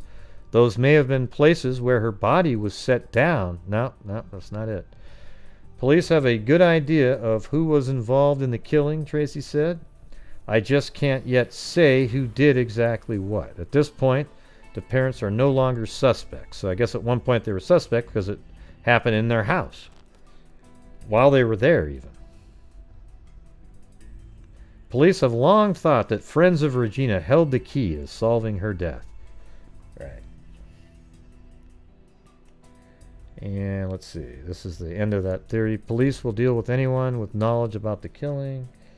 All right, now we're going to move forward to August 2nd. Investigators believe several involved in Krieger's murder. I'm going to move forward from that. October, that same year, arrest may offer fresh leads in Krieger murder. A fugitive captured over the weekend may help detectives in the murder case of Burley's Regina Krieger. Julian Garcia Hernandez, 27. Hold on a second. Good evening. A day. Gotta find something real quick.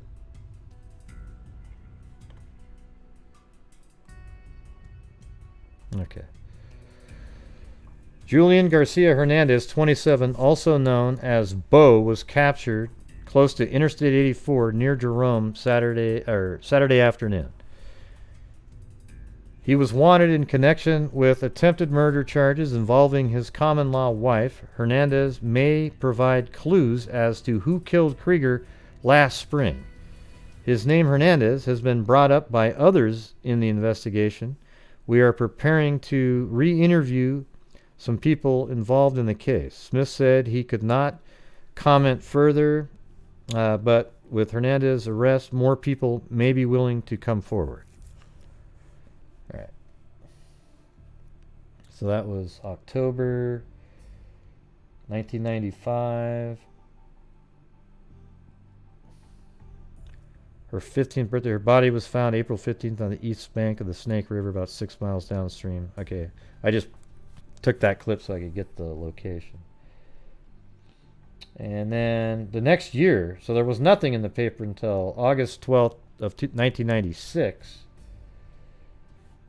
And the town's silence frustrates authorities. So a lot of kids and everything, they wouldn't say anything.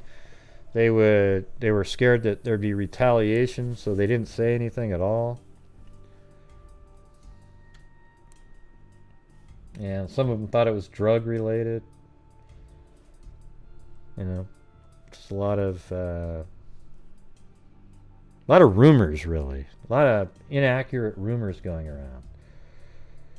So that was 1996, and then we're going to go to April 1997. I mean, they kept covering this. Hearing witness testifies concerning Krieger's murder. A convicted felon and acquaintance of Gilberto Rodriguez testified in a hearing Thursday that he watched Rodriguez carry the body of Regina Krieger. So hold on, let me check something.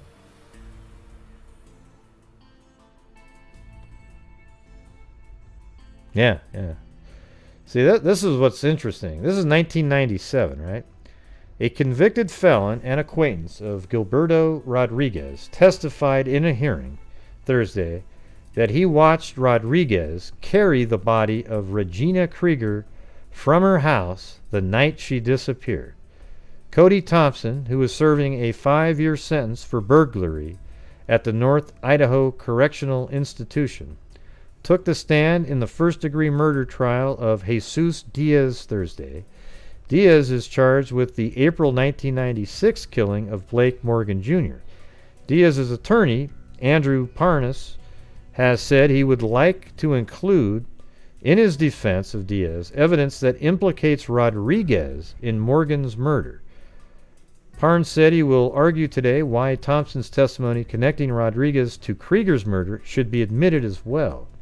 Thompson testified that he and another man waited in a Ford Mustang parked behind Krieger's house. I mean, look how perfect that is, everybody. You've got the, let's get back to the house here.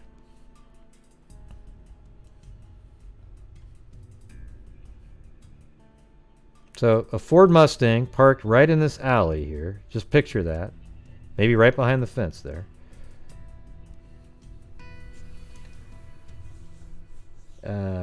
Approximately 30 minutes, let's see, it said, Ford Mustang parked behind Krieger's house while Rodriguez was in the home for approximately 30 minutes. So he was in there for 30 minutes.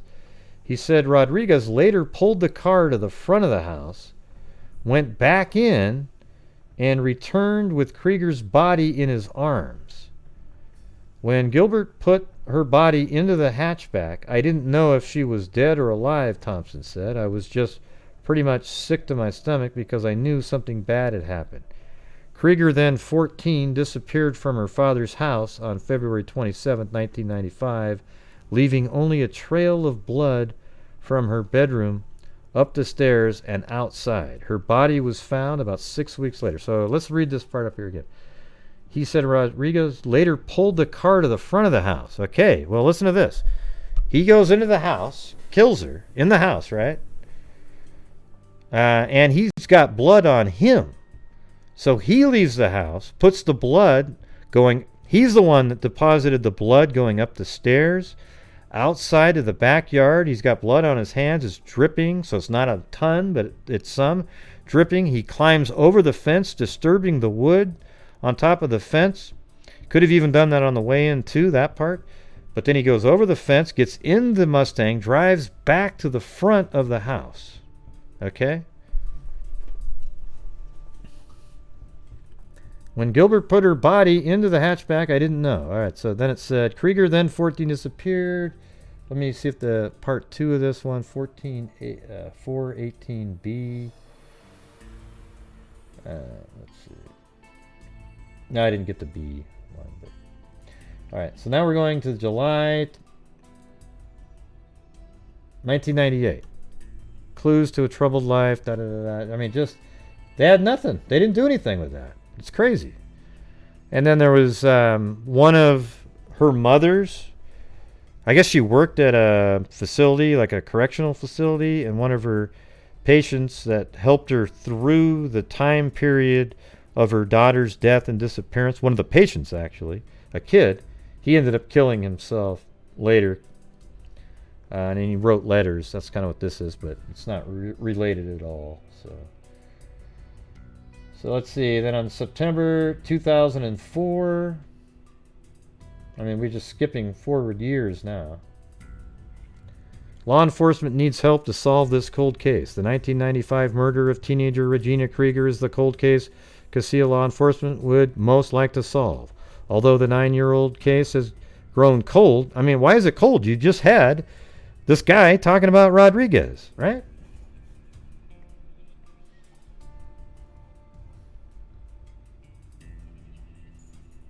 And then there's, you know, I'm just going to skip these other parts because it's just people rehashing the story over the years. Now, look at this part right here, though.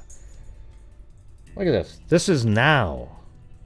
February 22nd, 2019. Rodriguez, right there. 3 witnesses told investigators that Gilberto Flores Rodriguez, isn't that the guy's name? Let me go back to that one. Gilberto Rodriguez, right there. They were acquaintances of Gilberto Rodriguez. This is from 1997. So you're talking about, it took you guys 21 years to actually take that seriously, or what? You know, it's totally confusing. 3 witnesses told investigators that Gilberto Flores Rodriguez killed 14-year-old Regina Lee Krieger in 1995, dumped her body in the river, then buried a knife in a box. Now, I think the police probably found that box. You know, they don't say they did, but that would be massive.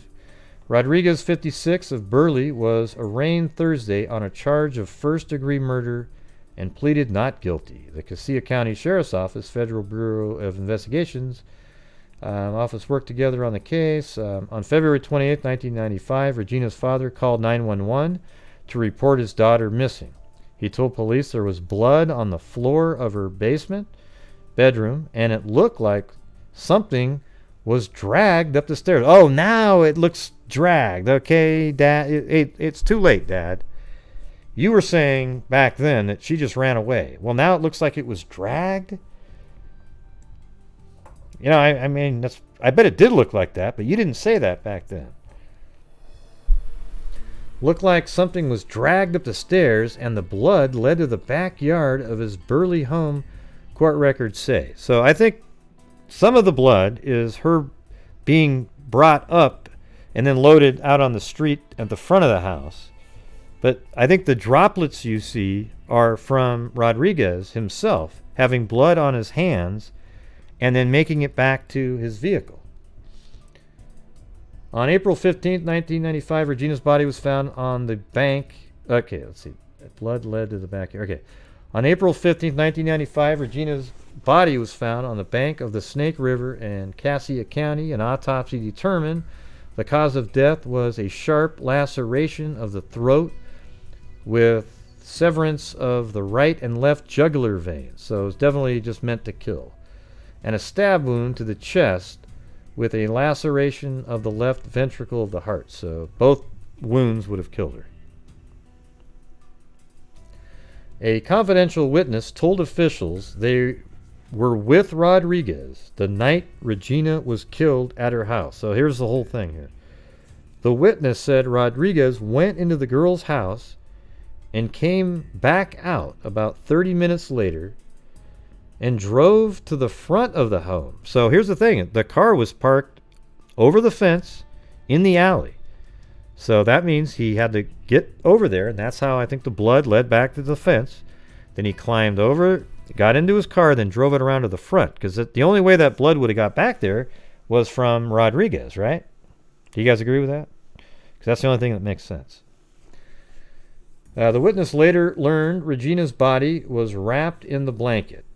She was placed in the car trunk and taken to a bridge by Minidoka Dam. The witness told investigators that as they drove, Rodriguez kept saying he had messed up. The witness was present when Regina's body was thrown over the bridge, still wrapped in the blanket. You remember how weird? Isn't that crazy, though? The mom even mentioned, God, she was probably wrapped in a blanket right off the get-go. And yes, you're right, but it was wrapped in a blanket by the killer to get her out of the house. A second witness said Rodriguez described kicking and struggling with Regina. Rodriguez also suggested it was not the first time he had killed someone. 3 years after her death, Rodriguez told the witness he would not forget Regina, and she was still fresh on his mind.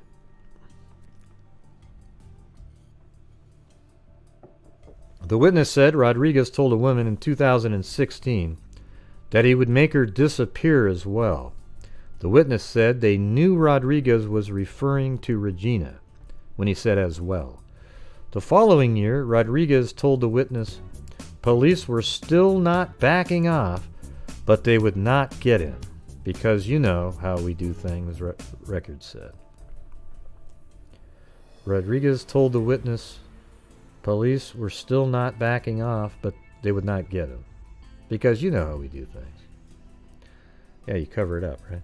The third witness said they were at a party, and see, here's also what proves what I was just saying a minute ago. And this is what I was thinking, and then I read this. So it says, the third witness said they were at a party when Rodriguez showed up upset and covered in blood.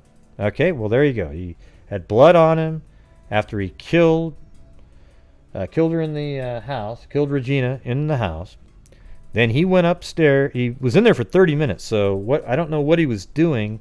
Maybe he sexually assaulted her, or he was cleaning up some of the blood from, I mean, if you cut somebody in the neck like that, it's going to be all over the place. So who knows what he was doing. But he went upstairs. He had blood all over him. It dripped and dripped. Then he went out around the house, over the fence, got into his vehicle, drove it around to the front of the house, then went back down there. I wonder if they found blood drops leading back to the house. But anyways, he had to go back downstairs, get her body that was wrapped in a blanket, and drag it out of the house, all while everybody else is sleeping upstairs. Isn't that amazing? I mean, that there could be that much evil going on in a house when people are sleeping. Yes, everybody hit that like button if you would. Hit the like button, hit the like button, hit the like button, hit the like button, hit the like button, hit the like button, like, hit the like button, hit the like button, 20, 25, 30, 35, 40, 45, 50. You want to put 30, sir, 25, you're out. I'm 25, 30, 30, now 5, I'm 35. Yeah. The third witness said they were at a party when Rodriguez showed up, upset, covered in blood. The first witness told the third witness that they had just killed Regina, court records say. Well, how come it took so long to get this? The third witness told officials she saw the second witness and Rodriguez put a knife in a box that they buried. A preliminary hearing is set for Friday in Cassia County Magistrate Court. All right. And which one is this? This is the... Okay. And here we go. We've got a... This is him right there. A jury trial is set for next spring for the man accused of killing Regina Krieger, 1995. The trial for Gilberto Flores Rodriguez, 56, is scheduled for 8:30 a.m. April 20th in Cassia County District Court. Rodriguez is charged with first-degree murder in the death of Krieger, who was 14 when she disappeared from her Burley basement bedroom. Krieger's body was found on the banks of the Snake River. Officials said she had been stabbed in the heart and her throat had been slit. Rodriguez was arrested earlier this year after a witness came forward and testified. What do you mean? They came forward 20-something years ago. They're telling the same story even. Where were you? Anyway, that's her right there, Regina Krieger.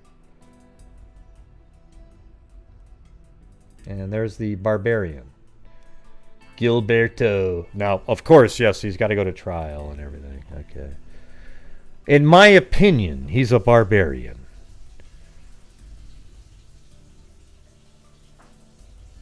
Does that sound better?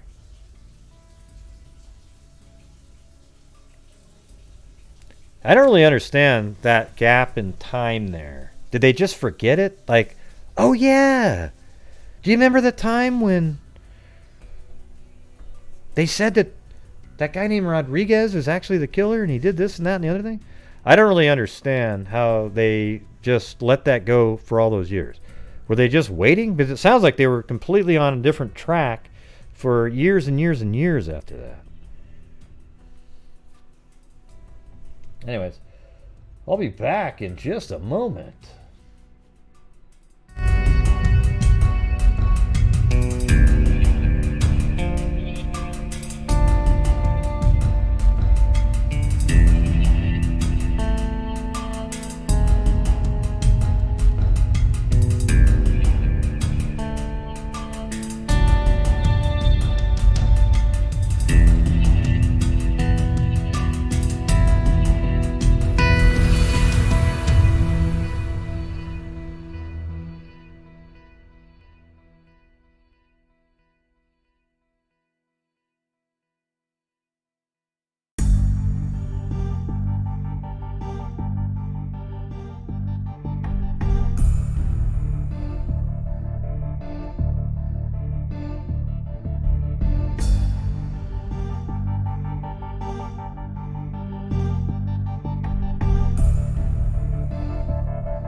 Hey, thanks, Cairo. That's really interesting. It's weird. This is the second week in a row where I went through the whole research part, and at the very end, I find out, oh, wow, they've just reopened this one, or they're solving it right now.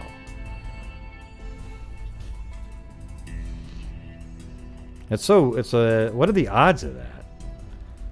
You know? I must be psychic. I don't know where Lanky Tor is. She would have told me to wash my hands.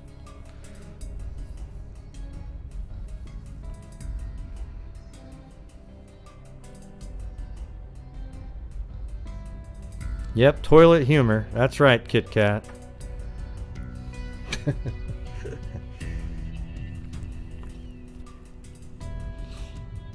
Alright, let's see if there's anything new in this one here.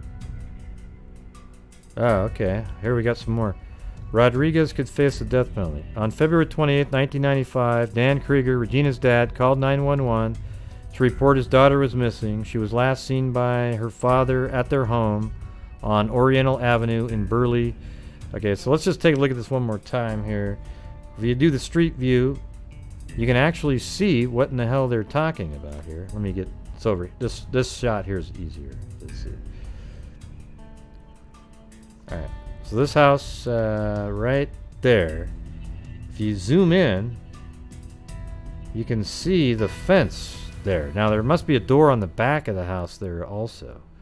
So he probably left over that fence, got into the Mustang, and then drove it around to the front of the house right here. Probably maybe parked it right around in this area, or even on this side, but you'd think he would have parked on this side.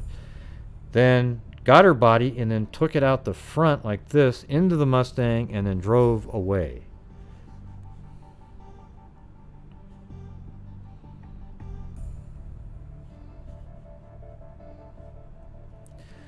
Dan said, now there's new stuff that Dan's saying. Dan said there was blood in the bathroom floor, on the bathroom floor, and it looked like something had been dragged up the stairs. Now all of a sudden, I mean, doesn't that make you a little bit angry that Dan's now seeing all this nefarious stuff? I think you actually did see that, but he just made it sound like it was nothing back then. He was really skeptical. But now all of a sudden, oh man, blood in the bathroom, drag marks up the stairs. But back then he was like, oh yeah, it just...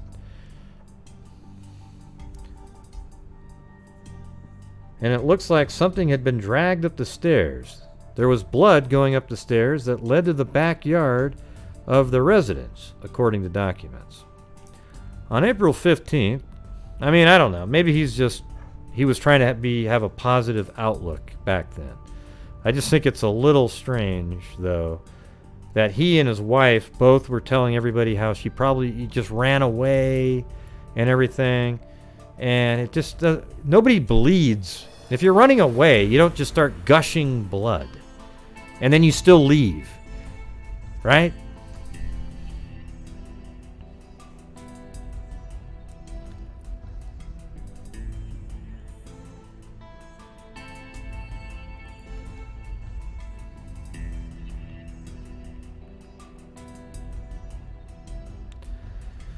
Alright, there was blood going up the stairs that led to the backyard of the residence, and that's when Rodriguez was leaving as well, and the blood that was leading out to the backyard to the fence was him. On April 15th, 1995, Regina's body was found downstream. The witnesses, at some point after Regina was killed, a witness told investigators he was with Rodriguez the night the girl died. The witness said Rodriguez went to the teenager's house and came back out 20 to 30 minutes later. Rodriguez went back in, and that's after he moved the car, and came out dragging something wrapped in a sheet or blanket, according to the first witness. The witness told investigators he didn't know what was in the blanket. Right.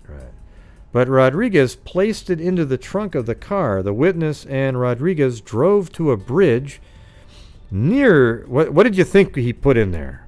And if he drove to a bridge and he threw something off that was in the blanket, you thought it was... What did you think it was? Books? You know, Rodriguez kidnapped books from the house, wrapped him in a blanket, and drove out to a bridge. He didn't know what was in the blanket, but Rodriguez placed it into the trunk of the car. The witness and Rodriguez drove to a bridge near the Minidoka Dam and threw the body, still covered, over the bridge. The first witness said he later learned it was Regina's body. Well, what did you think it was when he threw it off?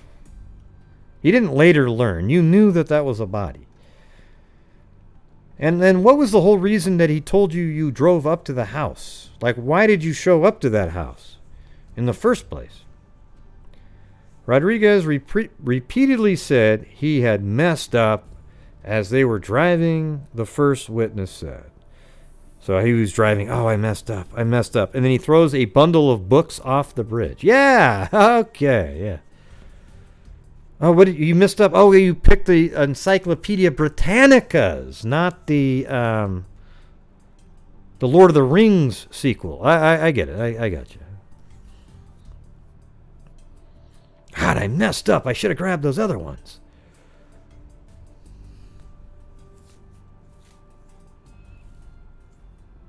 So, again, Rodriguez repeatedly said he messed up as they were driving to the bridge to throw her body off. A second witness said she was at a party when Rodriguez and the first witness showed up, upset and covered in blood. I mean, that's what a genius does, right? Someone like Rodriguez, a really brilliant guy, what you do is you kill somebody and you get blood all over you. And then instead of going home and changing, taking a shower or anything like that, you go to a party with blood all over yourself, upset. So then you wonder, how many more witnesses saw him bloody at the party? A second witness said she was at a party when Rodriguez and the first witness showed up and asked for a beer. While the beer was in the air, Rodriguez was looking down at his shirt with blood all over it, and he was upset. And the can of Coors Light smacked him in the forehead. That doesn't say that. The first witness said to the second witness, they had just killed Regina. Hey, yay. I mean, is that what you do when you go to a party? You show up to a party and you go, God, man, I screwed up. I've got blood all over me. Hey, what's going on? Oh, well, we killed Regina. Well, let me ask you, how did you know her name was Regina, by the way? When you just said right there, he said, oh, we killed Regina. I mean, how do you know who Regina was? He saw both Rodriguez and the first witness. Let's see, where is that part? Oh yeah, approximately a year after Regina vanished, a third confidential witness came forward.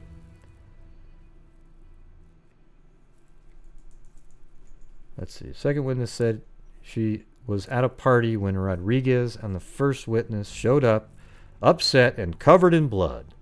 The first witness said to the second witness, they had just killed Regina, as if Regina was somebody known that they might be killing. The second witness said she saw both Rodriguez and the first witness place a knife in a box. So you go to a party, right? You show up covered in blood, and then the one friend says, hey, everybody, we just killed Regina. Hey, do you got a box? Oh, great. And let me put this knife in the box, and we'll let you know later if we're going to bury it.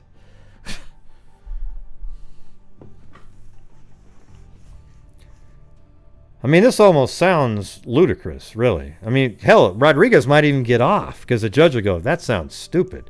Who would be that stupid?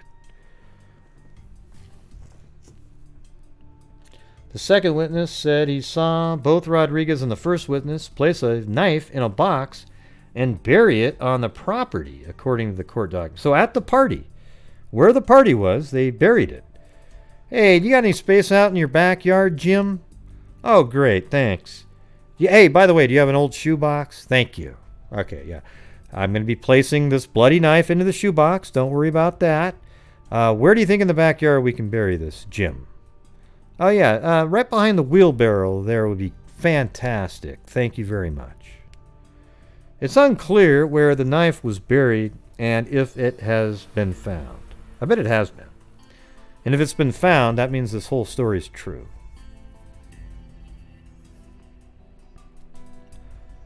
And I think that might be why they finally did something. These witnesses came forward, they got the weapon, and now they've got this guy.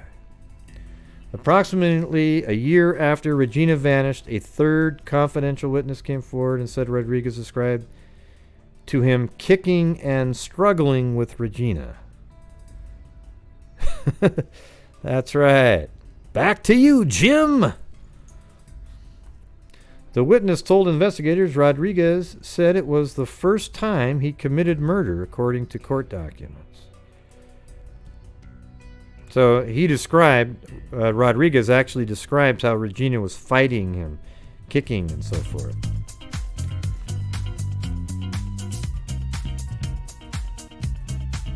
Hey, all right.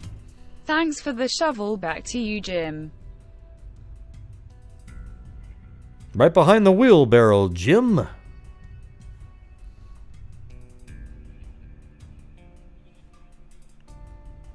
I know, it's crazy, right, Far North? It's whacked out. Let's see. 2 years later, the third witness said Rodriguez told him he would never forget Legina, referring to Regina, according to court documents. That's what he'll get off in court on that. Oh no, Legina was this girl that I knew back in Mexico. Yeah, her name was Legina. Okay, I wasn't talking about Regina. I was talking about Legina. Yeah. Ding, ding, ding, ding, ding, ding, ding.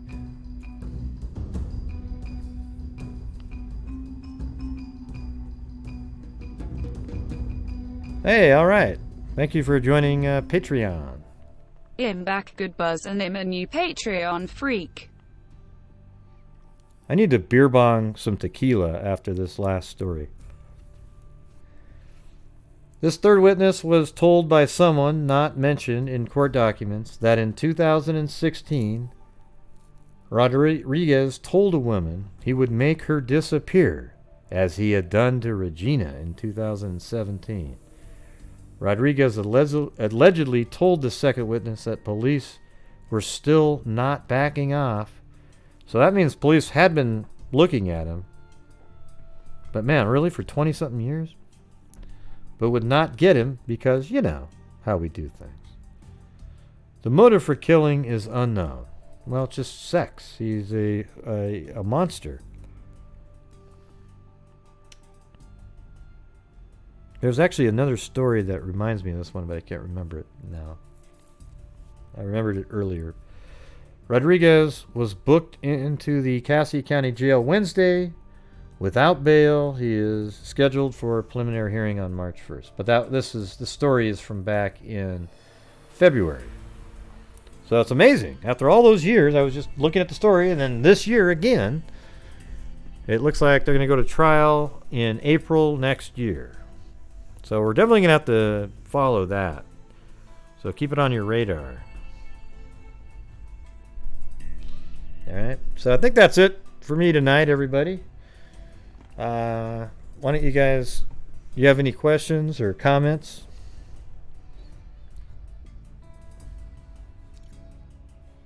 Those were the cases I picked this time around in Idaho.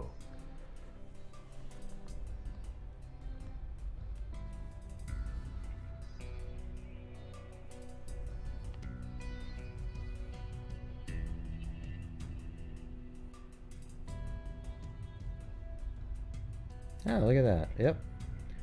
Leah Furness, a new Patreon freakazoid. Thank you.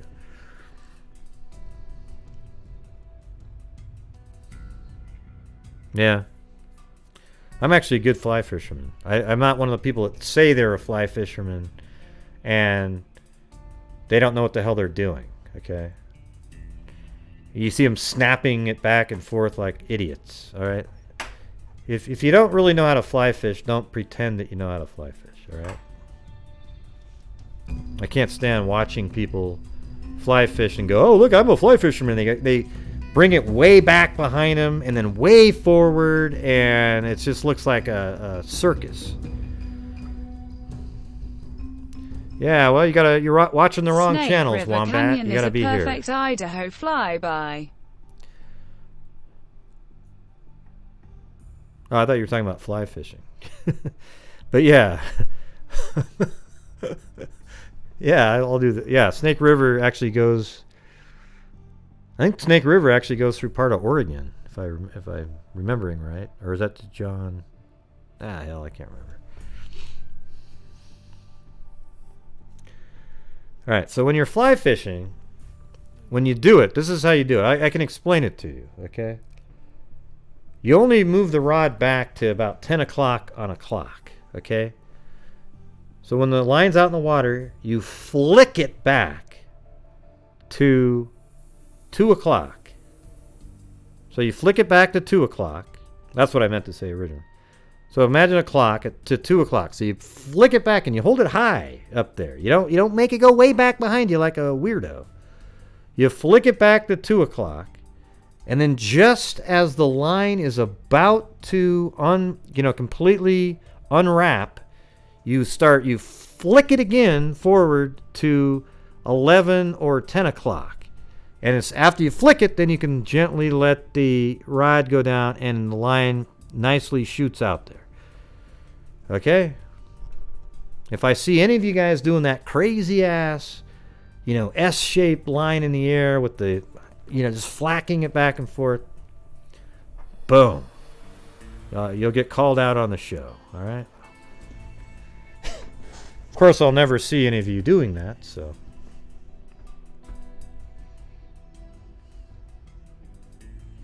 No, it's weird. I just saw you on another show just a little bit ago, Wombat.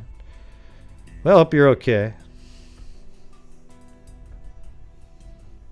All right, so you guys all ready to go do the flyby now?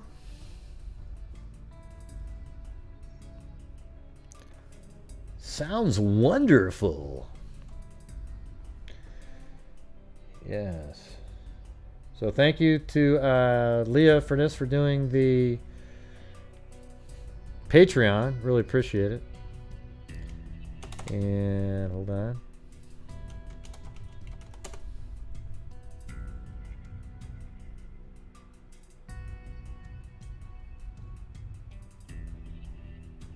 Oh, thanks to Susan Alvarez for the PayPal. Very, very cool. Thank you very much.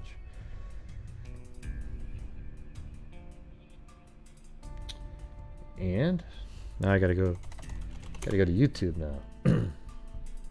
I lost my control panel link. Almost there though, almost there.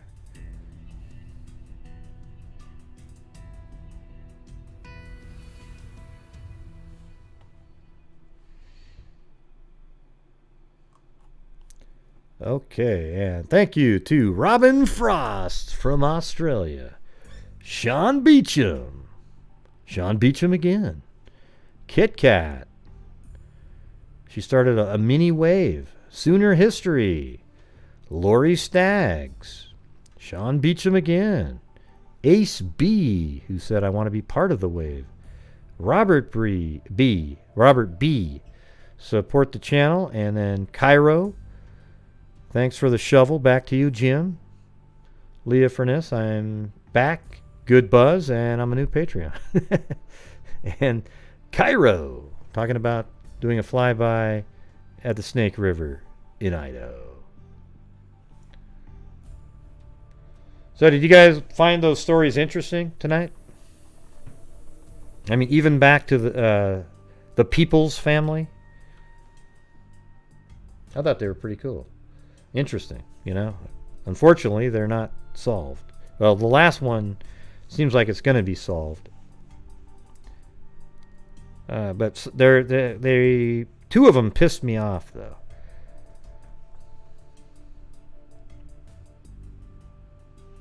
Yeah, I agree with that. The two that hurt my mind were the the ones where the police were just dumb.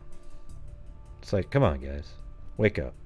Believe a kid. He's 9 years old. He was telling you that his sister was abducted from the basement. He even got fought off, and you didn't even believe him. And then, oh, well, we believe you now because we found the body. All right? Well, that's ludicrous.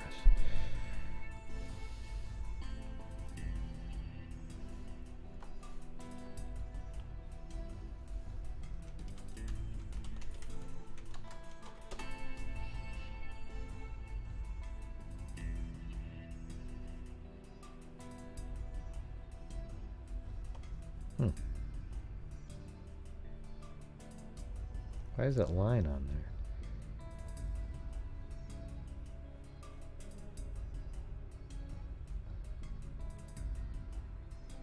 there? Why did it put that line on there? That's interesting.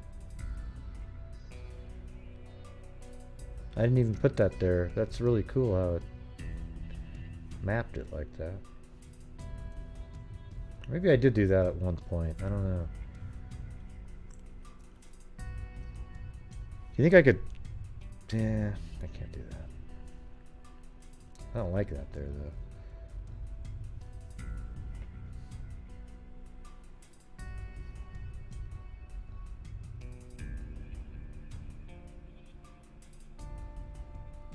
It's weird, that's in the Delphi group for some reason. What are you saying, Gray? Nothing. I'm not saying anything whatsoever.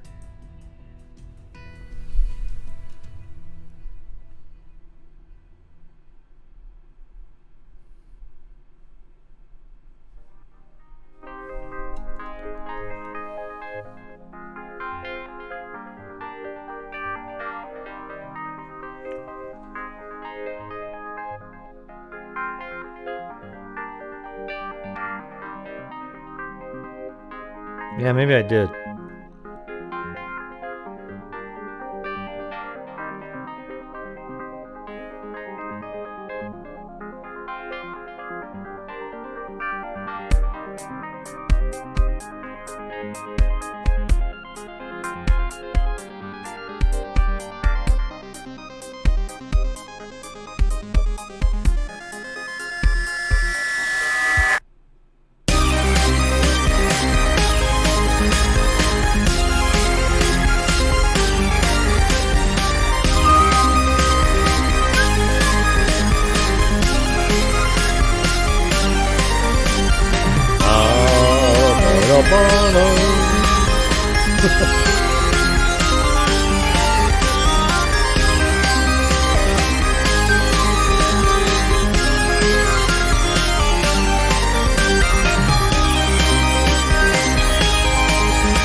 My Wi-Fi is really good right now. I bought some of those pods that you can enhance the signal, and then tomorrow I get the new upgrade to a gigabyte and 30 upload speed. So I'll be broadcasting in 4K.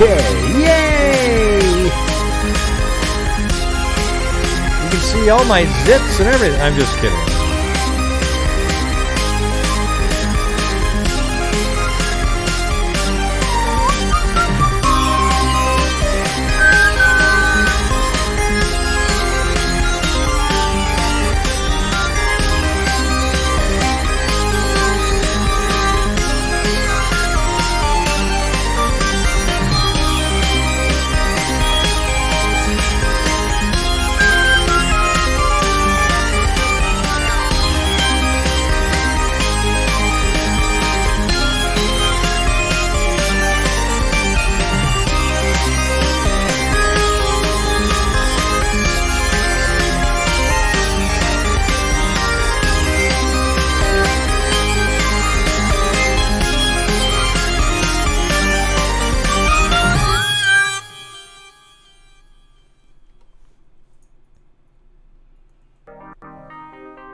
Good night, Dottie.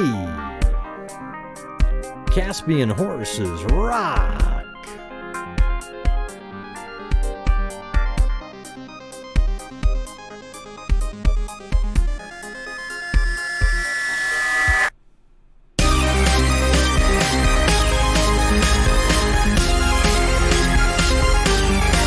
Gotta do a slow reveal. There you go. Yeah.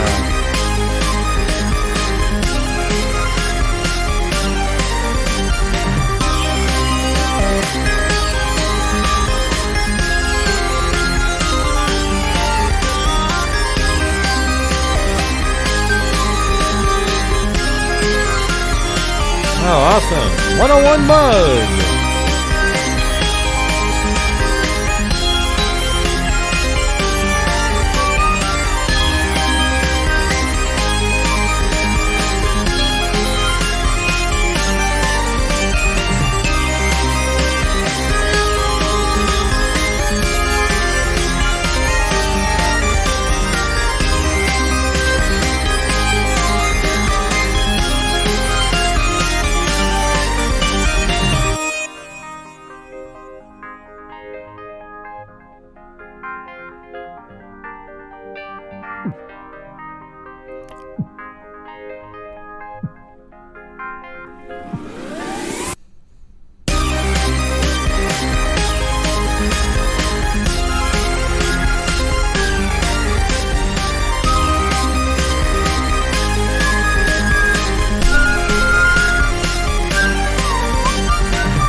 Okay, everybody, thank you for showing up on our third installment of the, what do you call it, Unsolved Cases in States. I'm creating a playlist, so now Idaho will be added to the playlist, and we'll just keep building, and then there'll probably be a second time around at some point, but that'll be quite a ways into the future. But I'm going to try to do one once a week, so it should be 50 weeks, almost a year, to get through the entire states, I would think.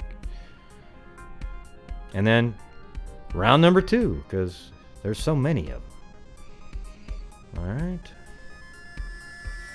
So thank you guys all for showing up. Look at that. I don't know. Well, Blue's already gone to bed, so you aren't going to see him. But you can look at one of his toys. He has some really nice toys there to look at.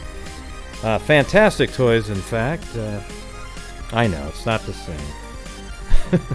It doesn't matter how fantastic I tell you those toys are. Hey, Dennis, did you have almost all those people in your database tonight? Pretty crazy how law enforcement was regarding those, though, wasn't it?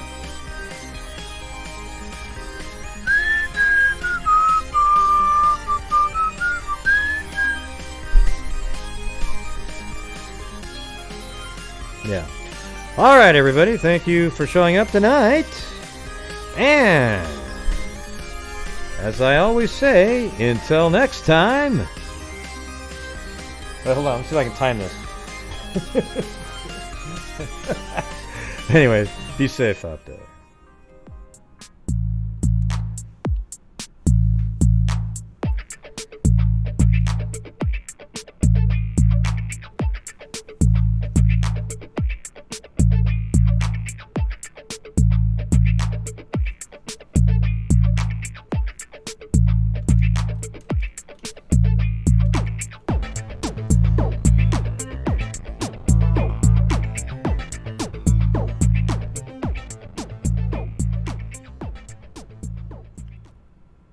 And be safe out there.